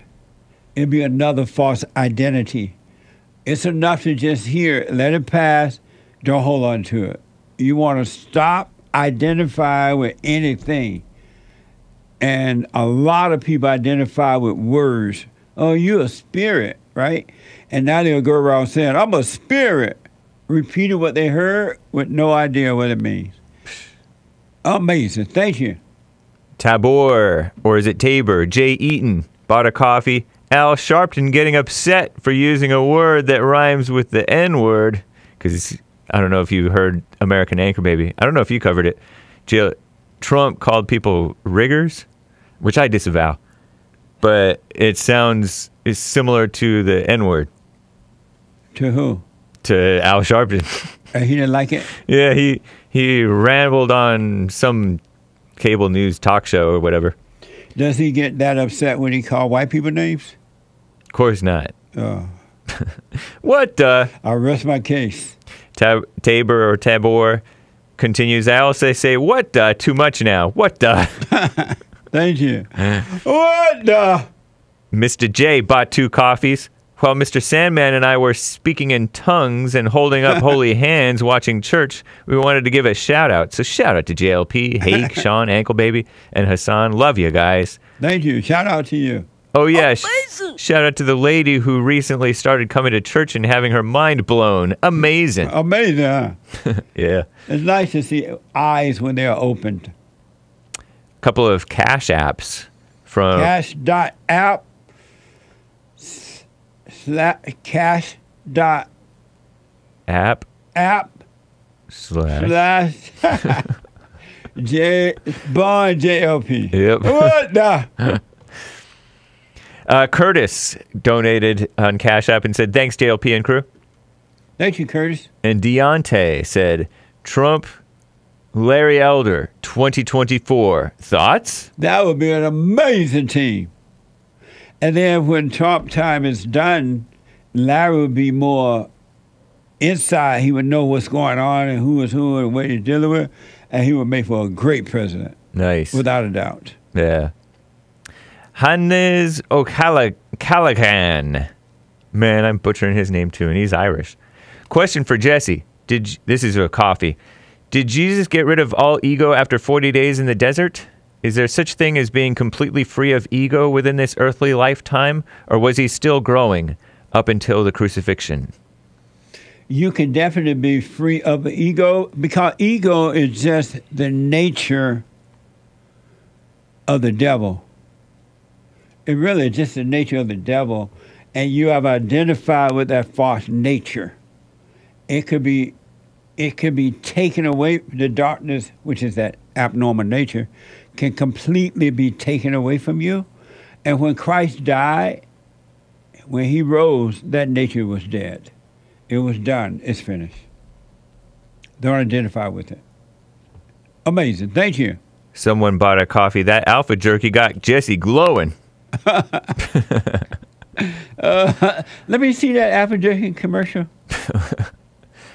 From Big Club I have a lot of alpha energy. Jesse, what gives you so much alpha energy, they say?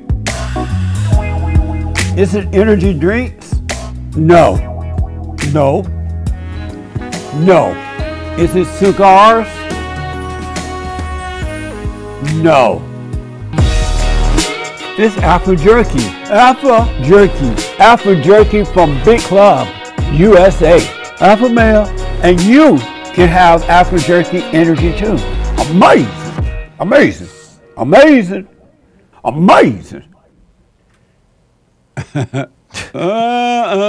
Good. Go to bigclubusa.com and then use the promo code JLP33. You'll get 15% off. And they are good. Thank you. Prince Vibes donated a coffee saying, my son is 9 and emotional. I don't baby him like before. And he says I don't love him like his siblings. How do you nurture them at that age without emotions or lying to them about false hopes of happiness or blah, blah, blah? She asks. Well, make sure that you're not faking not having emotion. Just relax and be yourself with it. So you can always be patient and you'll see how to guide him and it'll be fine. But don't try to force yourself. Do not force yourself to not have emotion, because it'll still come out the wrong way, all right? Just overcome them, and the light, which is the love and nature of God, will guide you. Amazing. Thank you. Being Enlightened Until I Rise is now a monthly supporter on Rumble. Jesse Lee Peterson Rumble. Did you know you can become a monthly supporter on rumble.com/Jesse Lee Peterson/live? You gotta know how to rumble. /what? Live? Yeah, I mean, that's where I go when I'm looking for your live Rumble show. Right. I do that for Anchor Baby. Rumble.com/American Anchor Baby/live. Oh, I see. It's just a handy website address to remember for me. Amazing. Thank you. Yeah. Thank you, Being Enlightened Till I Rise. Evil is Real bought a coffee.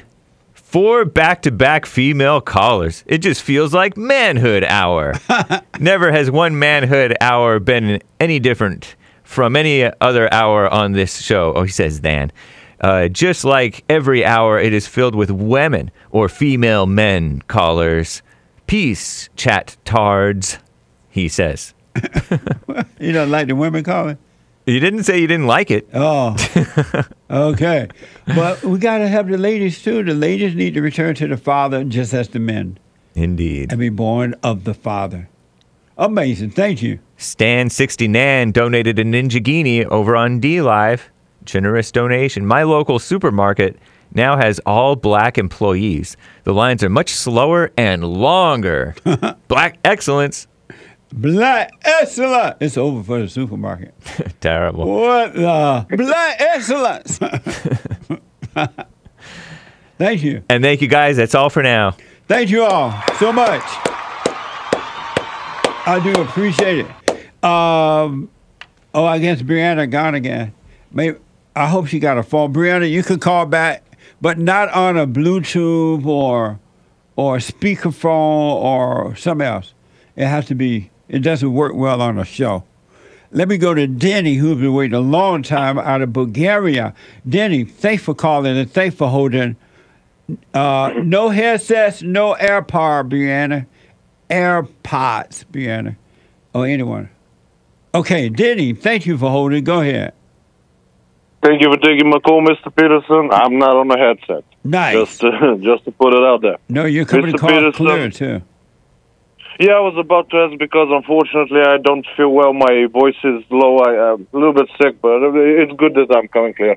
Mr. Peterson, I'm calling because I want to. It's a Men History Month, from what I understood. Yes, happy Men's History Month. August is Men's History Month. Well, good to hear because I have a remarkable story for you, sir. All right. It was a tremendous man. He died about 19 years ago. He was a pope called Jan Paul II. He was a Polish man, real name Karlo Wojtyla. And a while ago, a long time ago, there was an assassination attempt by a Bulgarian Turk. And the would-be assassin tried to kill the pope, so he shot him. Later on, the pope recovered. Of course, everything was fine, so he came to Bulgaria. And then the prime minister apologized to the pope for, being shot. And the pope said that the prime minister had no right to apologize because this was between him, the pope, and the assassin. And he forgave the assassin the moment the bullet penetrated his body. He wasn't, and the pope is a really very, very, very powerful person. And I actually was lucky enough to see him. I saw him. It was when he was in the city. And he just walked like an absolutely regular person. He preached about forgiveness. He was just a normal man. Nice. And it was remarkable to see it. It was everything you're talking about. Just, I forgave him the moment the bullet penetrated my body. Just right on. See how powerful this was. And Mr. Peterson, I know you talk to a lot of people, sir. And sad to say, I personally cannot say that I know a lot of people that will react that way. He basically followed everything Jesus said. And he not only he said it, he did it too, which was, pretty impressive. That's amazing. And so that is an amazing story, Danny. It is.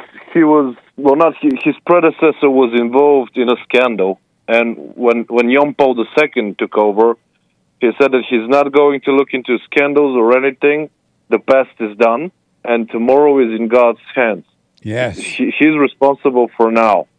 It was brilliant because literally everything you were talking about, and this is, I assume, one of the many reasons why it's such a pleasure to listen to your program, because that's how I grew up, and now I can hear it again. And I would really like to thank you for the remarkable work that you're doing, and kind regards to all of your colleagues in your audience, sir. Right on, man. Thank you, and thank you for that amazing Men History moment. And Dennis, so do you live a life of forgiveness? I do. No, I'm sorry? I do. Nice. Well, that's how it was in the good old days when boys were boys and men were men. We were taught to treat others the way we would like to be treated, not the way they treat you, but treat them the way you would like. Always forgive and don't hold grudges. Not only that, Mr. Peterson, holding a grudge is never, from what I've seen, I haven't seen everything, but from what I've seen, it's not productive. Right. And you don't do it for the other person, you do it for you. Yes. There's literally no reason to hold a grudge. If somebody wronged you, they wronged you, remember that, be aware of that, so that you make sure not to do it again, but don't keep it in your mind. It's done. It's over. It will never come back again. As a matter of fact, and to be honest with you, it's impossible to wrong or hurt another person if you're already free within yourself. And what other people are trying to do to you, they're really doing it to themselves. What you do to others, you're doing it to yourself, but the devil makes you think you're doing it to others when it's really happening, you're doing it to yourself. And it's you were 100% right when you said that it's a spiritual. It really is, and I can actually verify this because I'm here in Europe. I'm talking to people from China and India often. I'm listening to you. You're in the States, and it's always the same story. Different language, but the same story. Identical story, actually. Not the same, identical. Yes, absolutely. All over the world, it's the same spirit. Nothing new under the sun. It's amazing. Yes, indeed. Mr. Peterson, yeah? Sorry, go ahead. Thank you, man. I totally appreciate that. Thank you. Thank you for taking my call, and God bless you, sir. You too, man. Thank you so much. Amazing.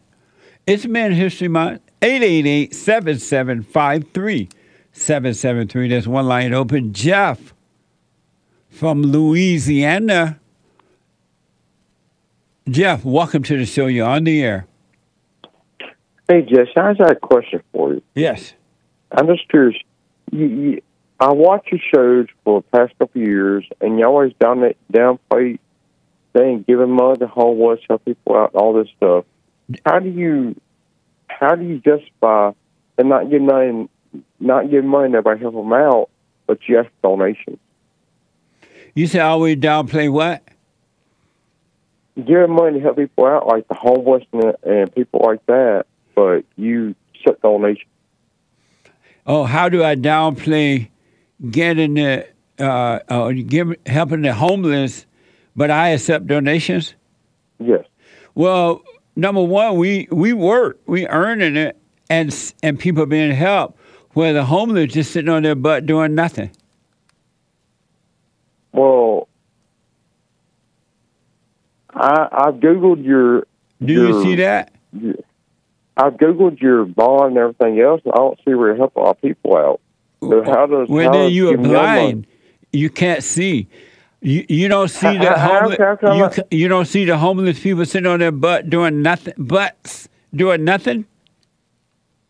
I do, but my question. Why should you help them then if they're doing nothing to help themselves? Okay, let me ask you this: if you're no, answer that question first. I'm trying to answer that question. If you let me answer the question, never mind. I ain't gonna talk to you because you don't keep repeating the same shit over and over again. You won't listen to nobody. You just want to start your side. Just what? What? He hung up. My question is, why would you help people that will not help themselves? God doesn't help them.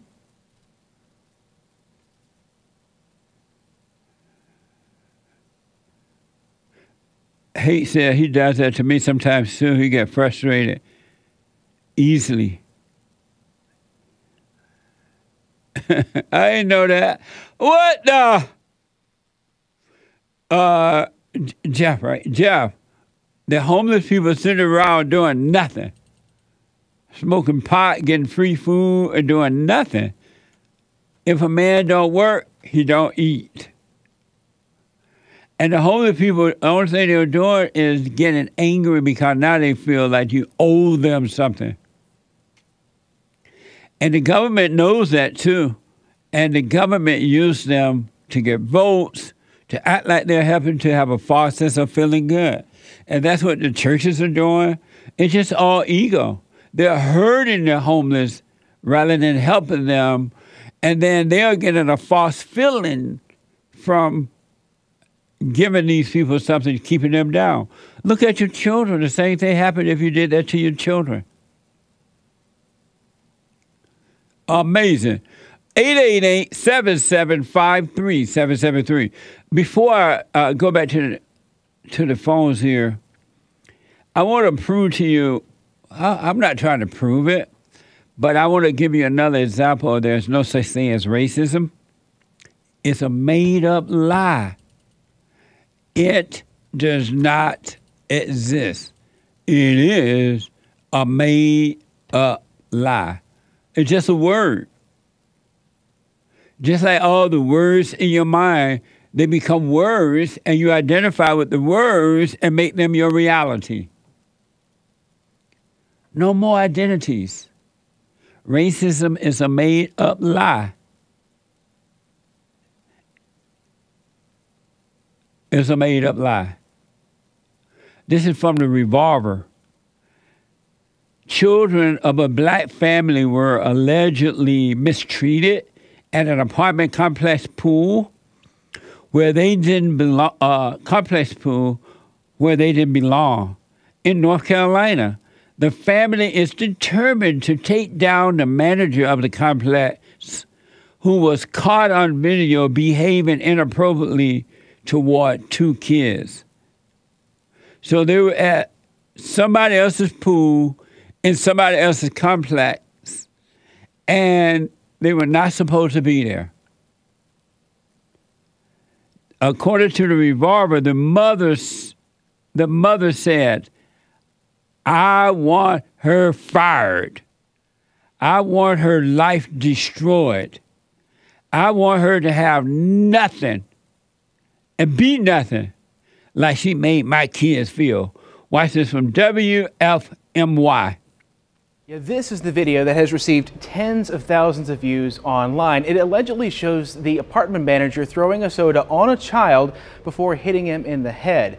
Despite posted signs stating no trespassing and only residents are allowed to use the pool, Jennings said the child had been there before and was told to leave. She apologized and said that she regrets her actions. The other day when he was out there, we asked him to leave and he was mouthy, and I had a soda in my hand and I just tossed it on him, and then I just bopped him. I did. I admit I did, but it was wrong. But like I said, when you've done it and you've done it and you've done it and you've asked him not to come back and he's tearing up everything and he cusses you out and you don't know if he's going to hit you again or what he's going to do, I just reacted.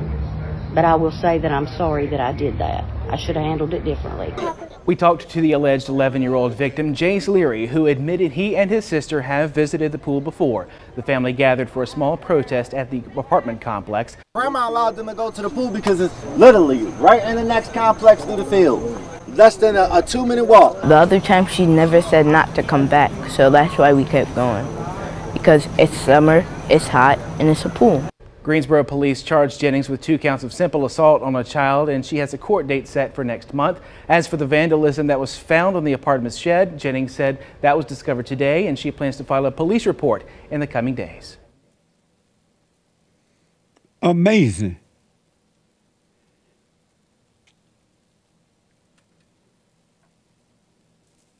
What a mess, huh? So they were in somebody else's pool, and just because it's summer, and just because it's hot, they wanted to swim.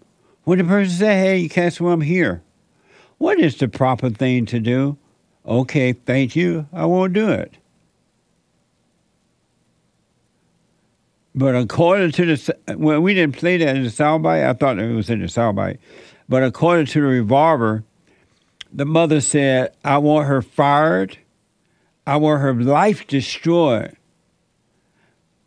Now, remember, they were in the wrong pool. It wasn't theirs.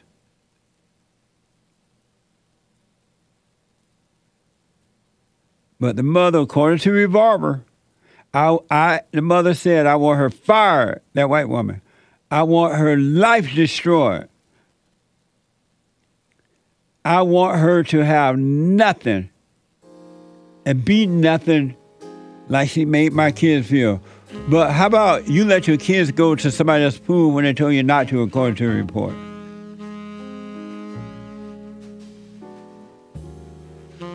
And this is another sign that you should never overreact.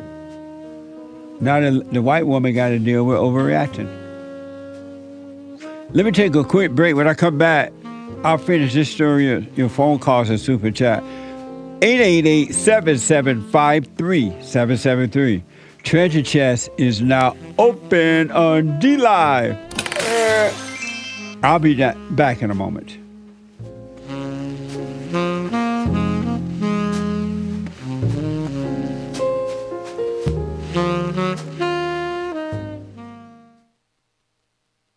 I noticed after a while that when these guys overcome their anger, they have amazing ideas about starting a business.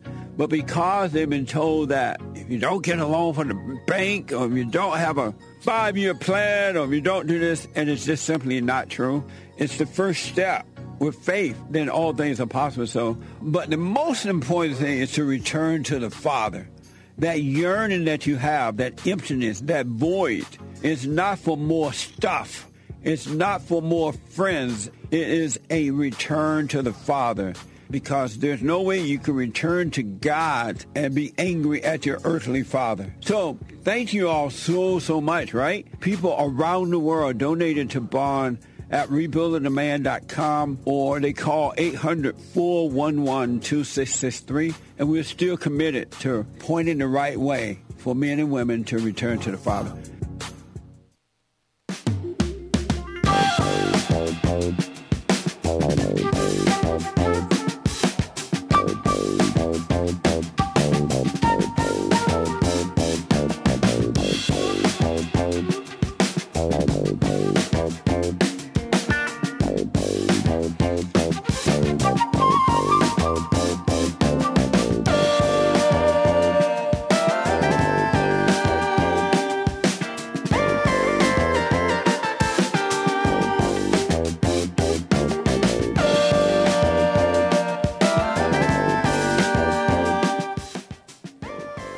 Okay, folks, welcome back. 888-7753-773. 888-77-JESSE. Quick announcement. One is that at 9 a.m., the Hake, H-A-K-E, the Hake report is coming up at 9 a.m. The Hake report.com, all right? From 9 to 11 a.m. Pacific time, and James Hake is on fire. And then at 12 noon, the American Anchor Baby. The American Anchor Baby at 12 noon Pacific time. Heard around the world by everybody and their mama. Everybody and their mama. And to donate and have your comments read out loud, go to buymeacoffee.com/JLP Talk. buymeacoffee.com/JLP Talk. And for check out our merch, amazing merch at rebuildingtheman.com/store. rebuildingtheman.com/store. Amazing. Everything there for you. All right? I want to just finish this story, then I get back to everything else. The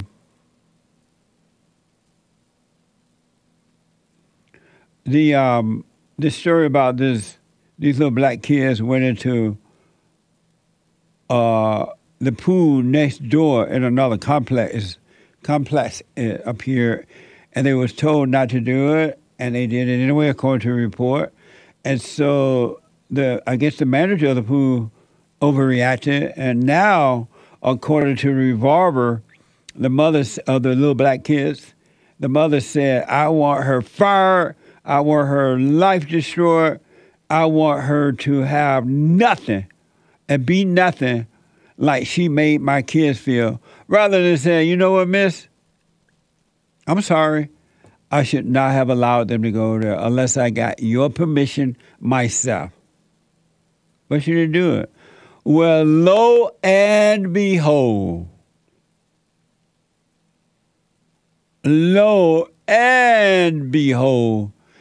guess who coming in on the little white horse as the savior? This is a mess.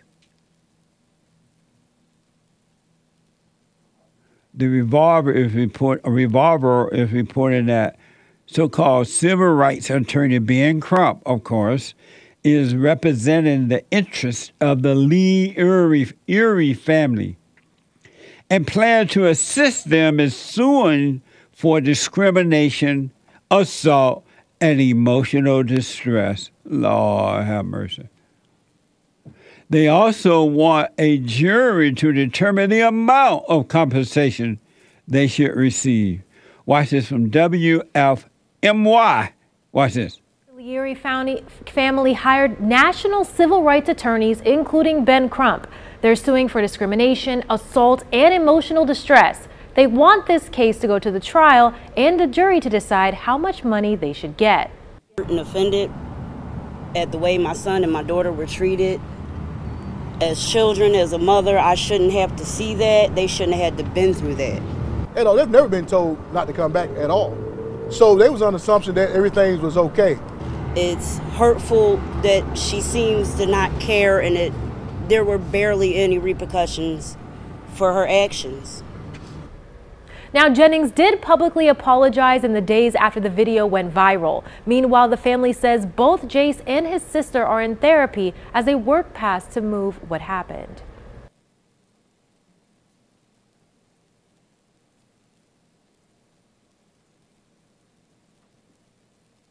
Amazing.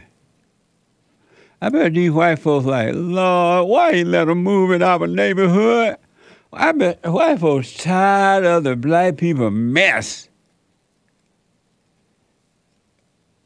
What the?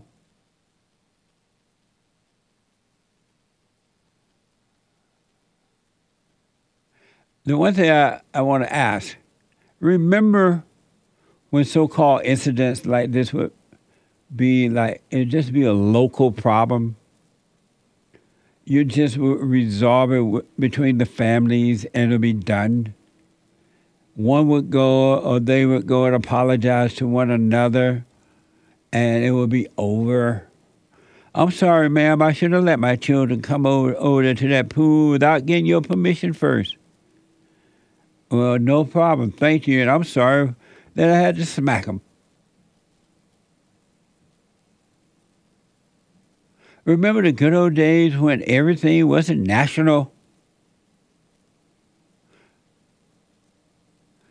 We need to bring back those times because these situations are being used for the wrong reason. And all they're doing is dividing the people even more so because these people are using these situations for personal gain. Personal gain. It ain't about what's right. It ain't about love. It ain't about bringing the country back together again.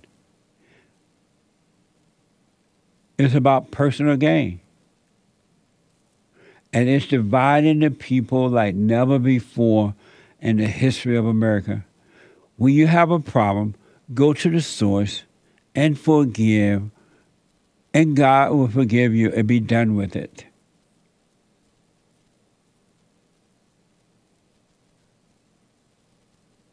Revolver is reporting that there was a time that the parents would have given their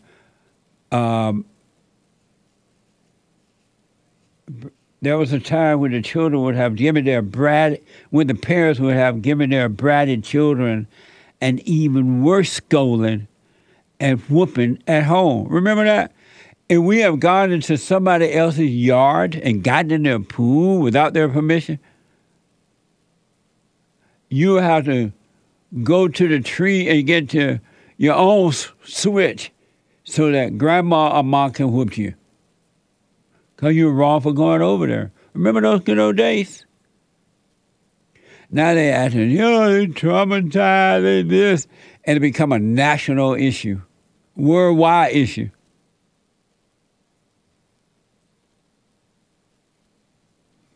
Men, you'll need it back. God in Christ, Christ in man, man over woman, woman over children.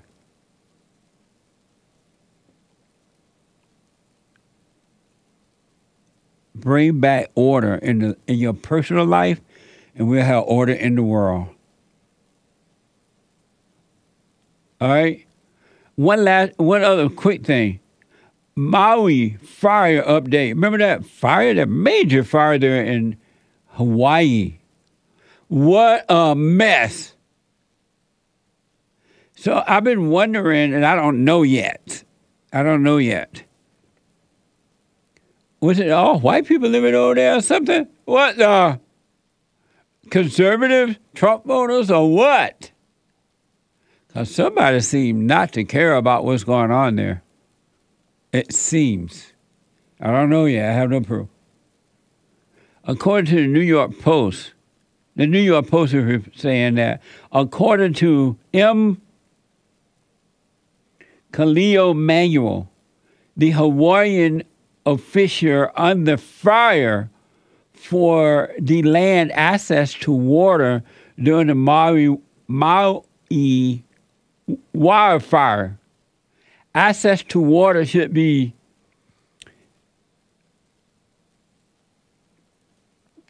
speaking of water, I better drink some. Access to water should be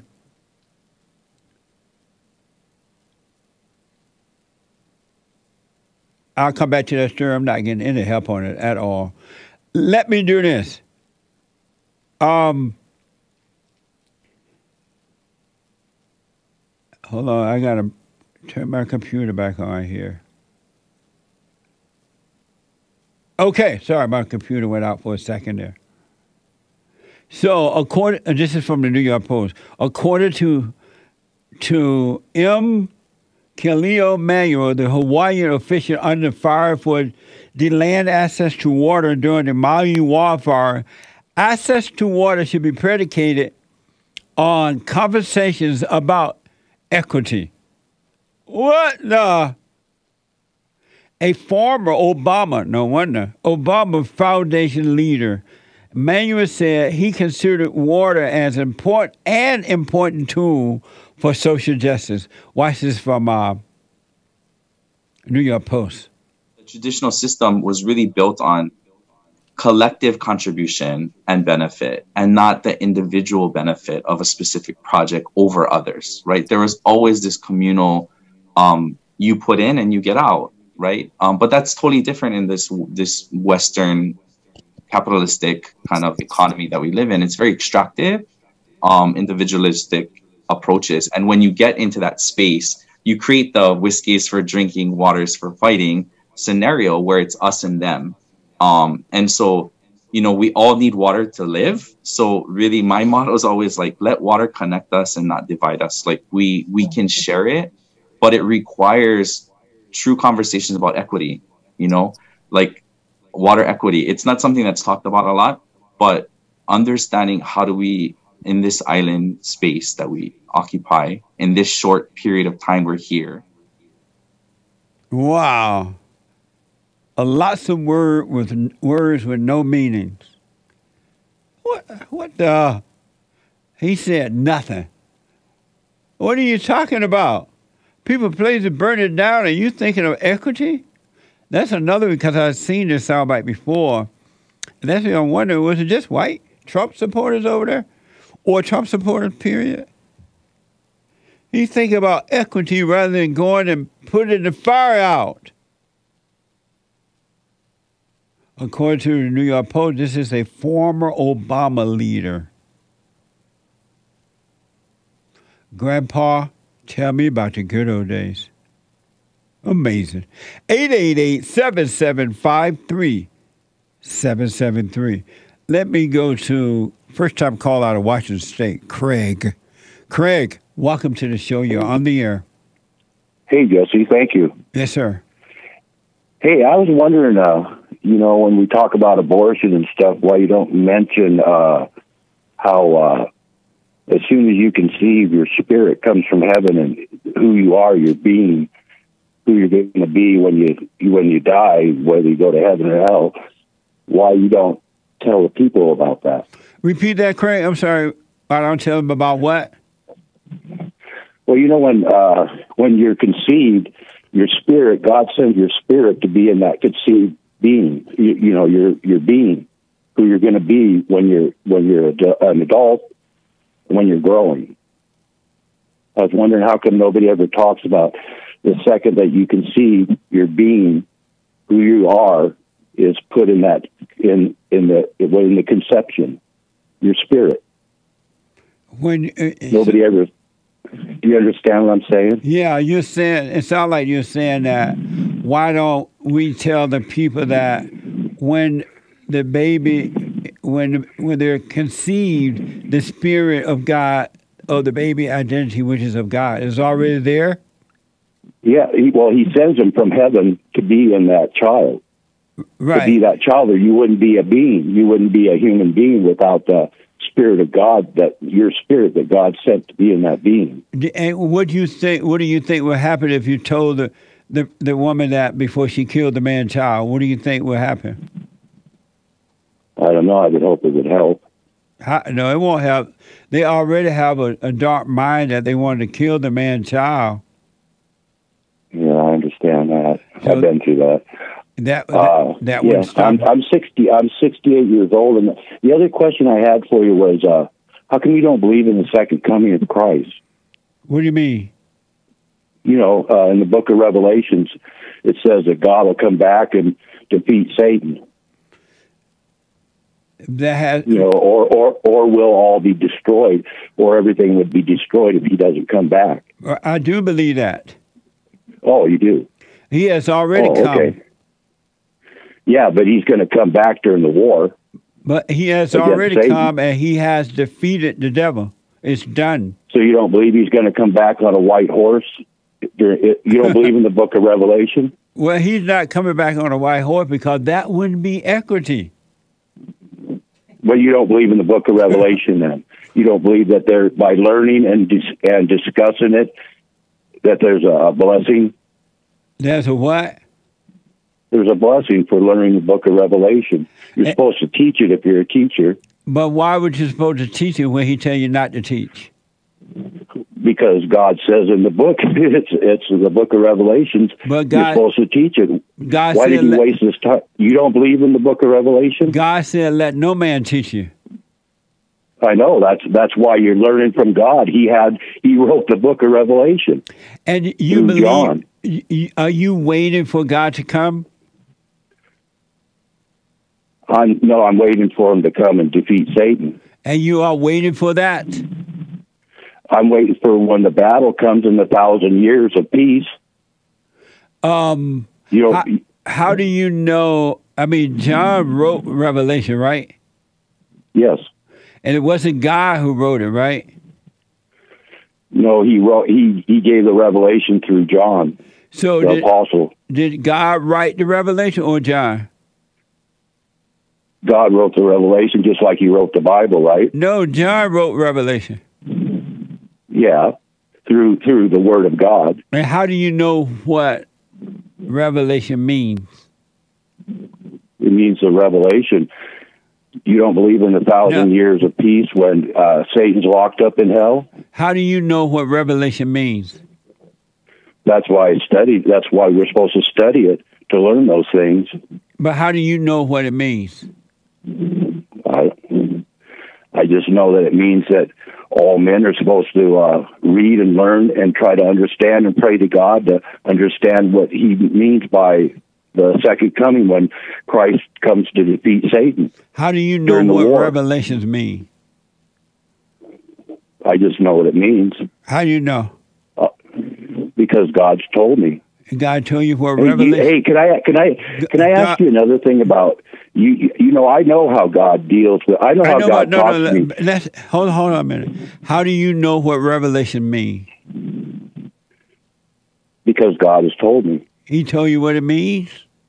Yeah, he showed me. And what did he tell you? He showed me the end of the world. And what did he showed tell me you? When he doesn't tell you anything. You just know. And that's how he speaks to you. What did he show you? He shows you things. He showed me the great earthquake that comes in the seventh seal when it's unlocked. Amazing. So you don't believe that it's done? Everything is already done? No, we still got Satan still got to go spend 1,000 years in hell, and then he gets to come back and try to fool us again. And do you believe that you don't believe that Satan has already been defeated? Did you watch the movie The Exorcist, the Pope's Exorcist? Do you believe that you don't believe that Satan has already been defeated? I don't know. Do you believe that the Pope's Exorcist is true? You didn't answer. Been defeated? You said something about Satan need to be defeated. You don't believe he has already been defeated? I think that he could be defeated but he's still there. We still have to fight him. There's still a war going on in heaven. Do you think heaven's a perfect place? You don't believe that Satan has already been defeated? No, he's still out there. We're still at war with Satan. So when Jesus said, it is done, it is finished, what did he mean by that? Oh, then we're not at war with Satan anymore? What did Jesus meant when he said that it's finished, it's done? I guess I don't know, because we're still fighting Satan. Every day I deal with... We're still fighting. We're still at war with Satan, right? Are you at war with the devil? Oh, yeah, every day. How are you at war with the devil? Well, when I was born, when I was a young man, this demon came to me. It looks like a half goat, half human being. And all through my life, I've had to deal with this demon that shows up. And I mean, not only that demon, but other demons also. And how do you go to war with him? I just pray to God for his protection. And so, but you don't go to war with him? Well, I don't know.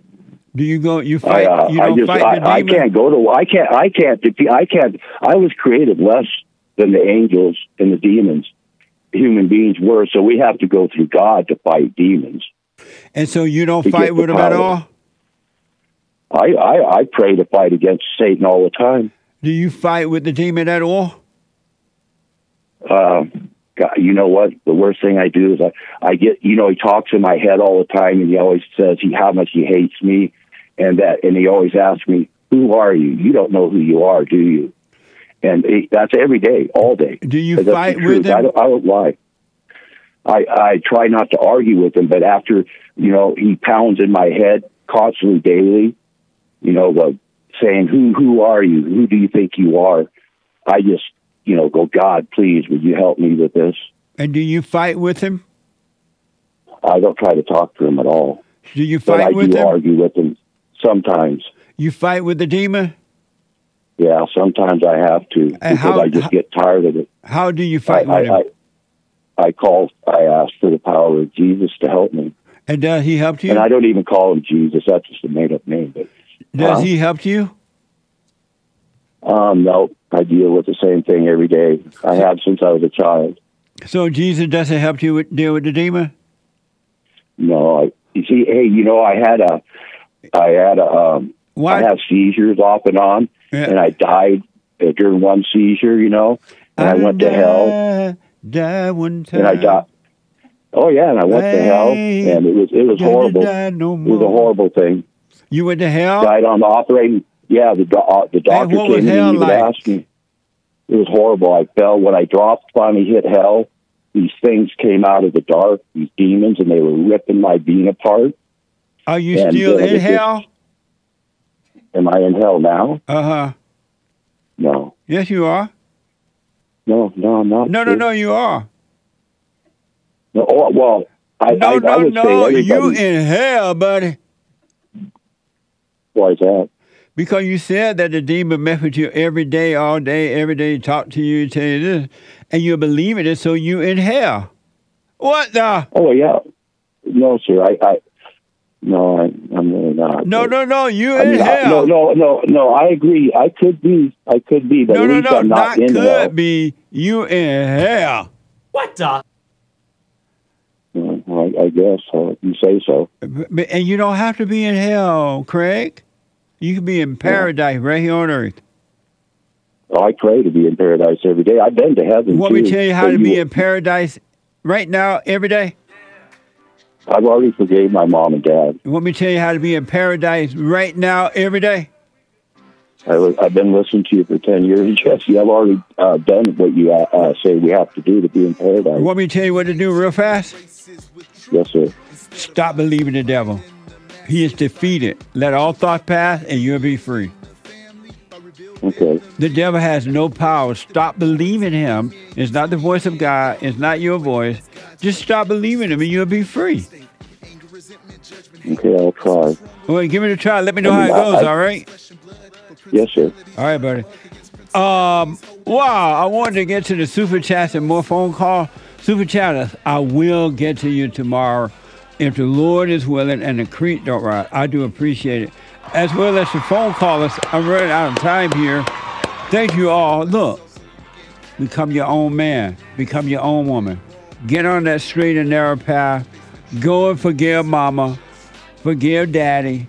God will forgive you. Do the silent prayer and watch. That's it. It's just that simple. Yet, it's so complicated for most people. But there are men and women around the world who are getting it. And they're staying there no matter how painful. They're staying there, all right? Thank you all so much. I'm so out of time. I'll be back tomorrow. Not Bible Thumper, but Country and Western Tuesday tomorrow. And Rick out of Virginia. And somebody just hung up. I am out of time.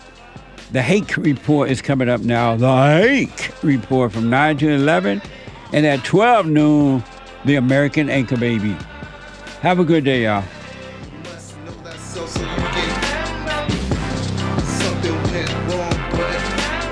Check.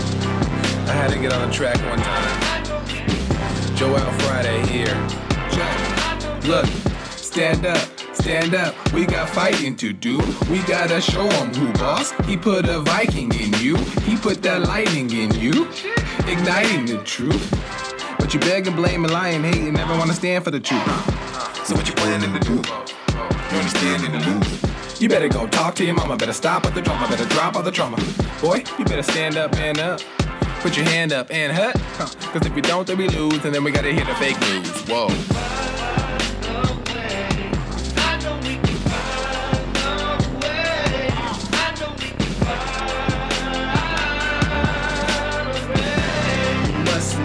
So you get something went wrong, but face the truth about yourself and just seek first God's kingdom,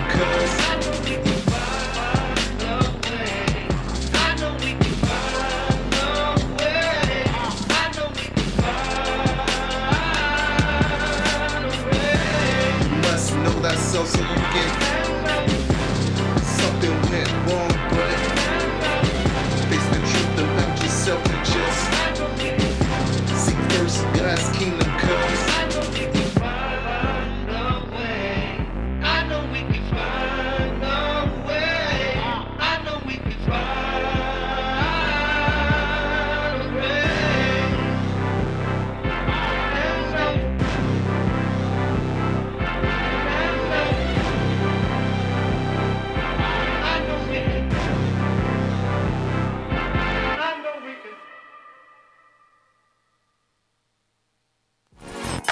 So, here's what I recommend. I invite you to download my silent prayer, and I want you to start doing it.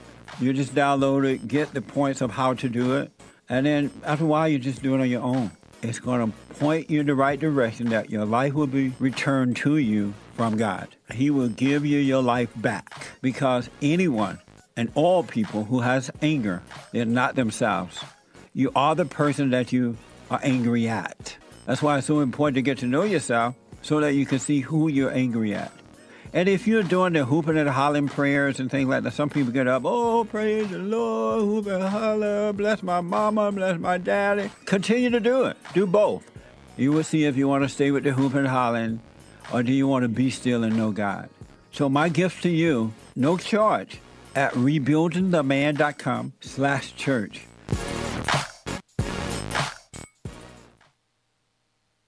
Anytime you have situations happening in your life, always be still. Don't overreact. Most of the people that I know, they say, oh, I know Jesus. I love Jesus. I'm an observer. And as soon as something don't go their way, they get mad. I'm like, what the? If you overreact, folks, remember to do that. Don't overreact. And when you get mad, it's your problem. It ain't your wife's problem, your husband's problem, your neighbor, your friend, your preacher, your teacher. It's your problem. Why you think you tick? It didn't go your way or the way you think it should go. Don't have a way you think it should go. Let life just happen. Thoughts make you think that life should go the way you want it to go. And if it doesn't, if someone don't do or say or act the way you think they should act, you hate them. And then you blame them for being mad. It's the darndest thing I ever seen. But it's amazing to see it. So relax.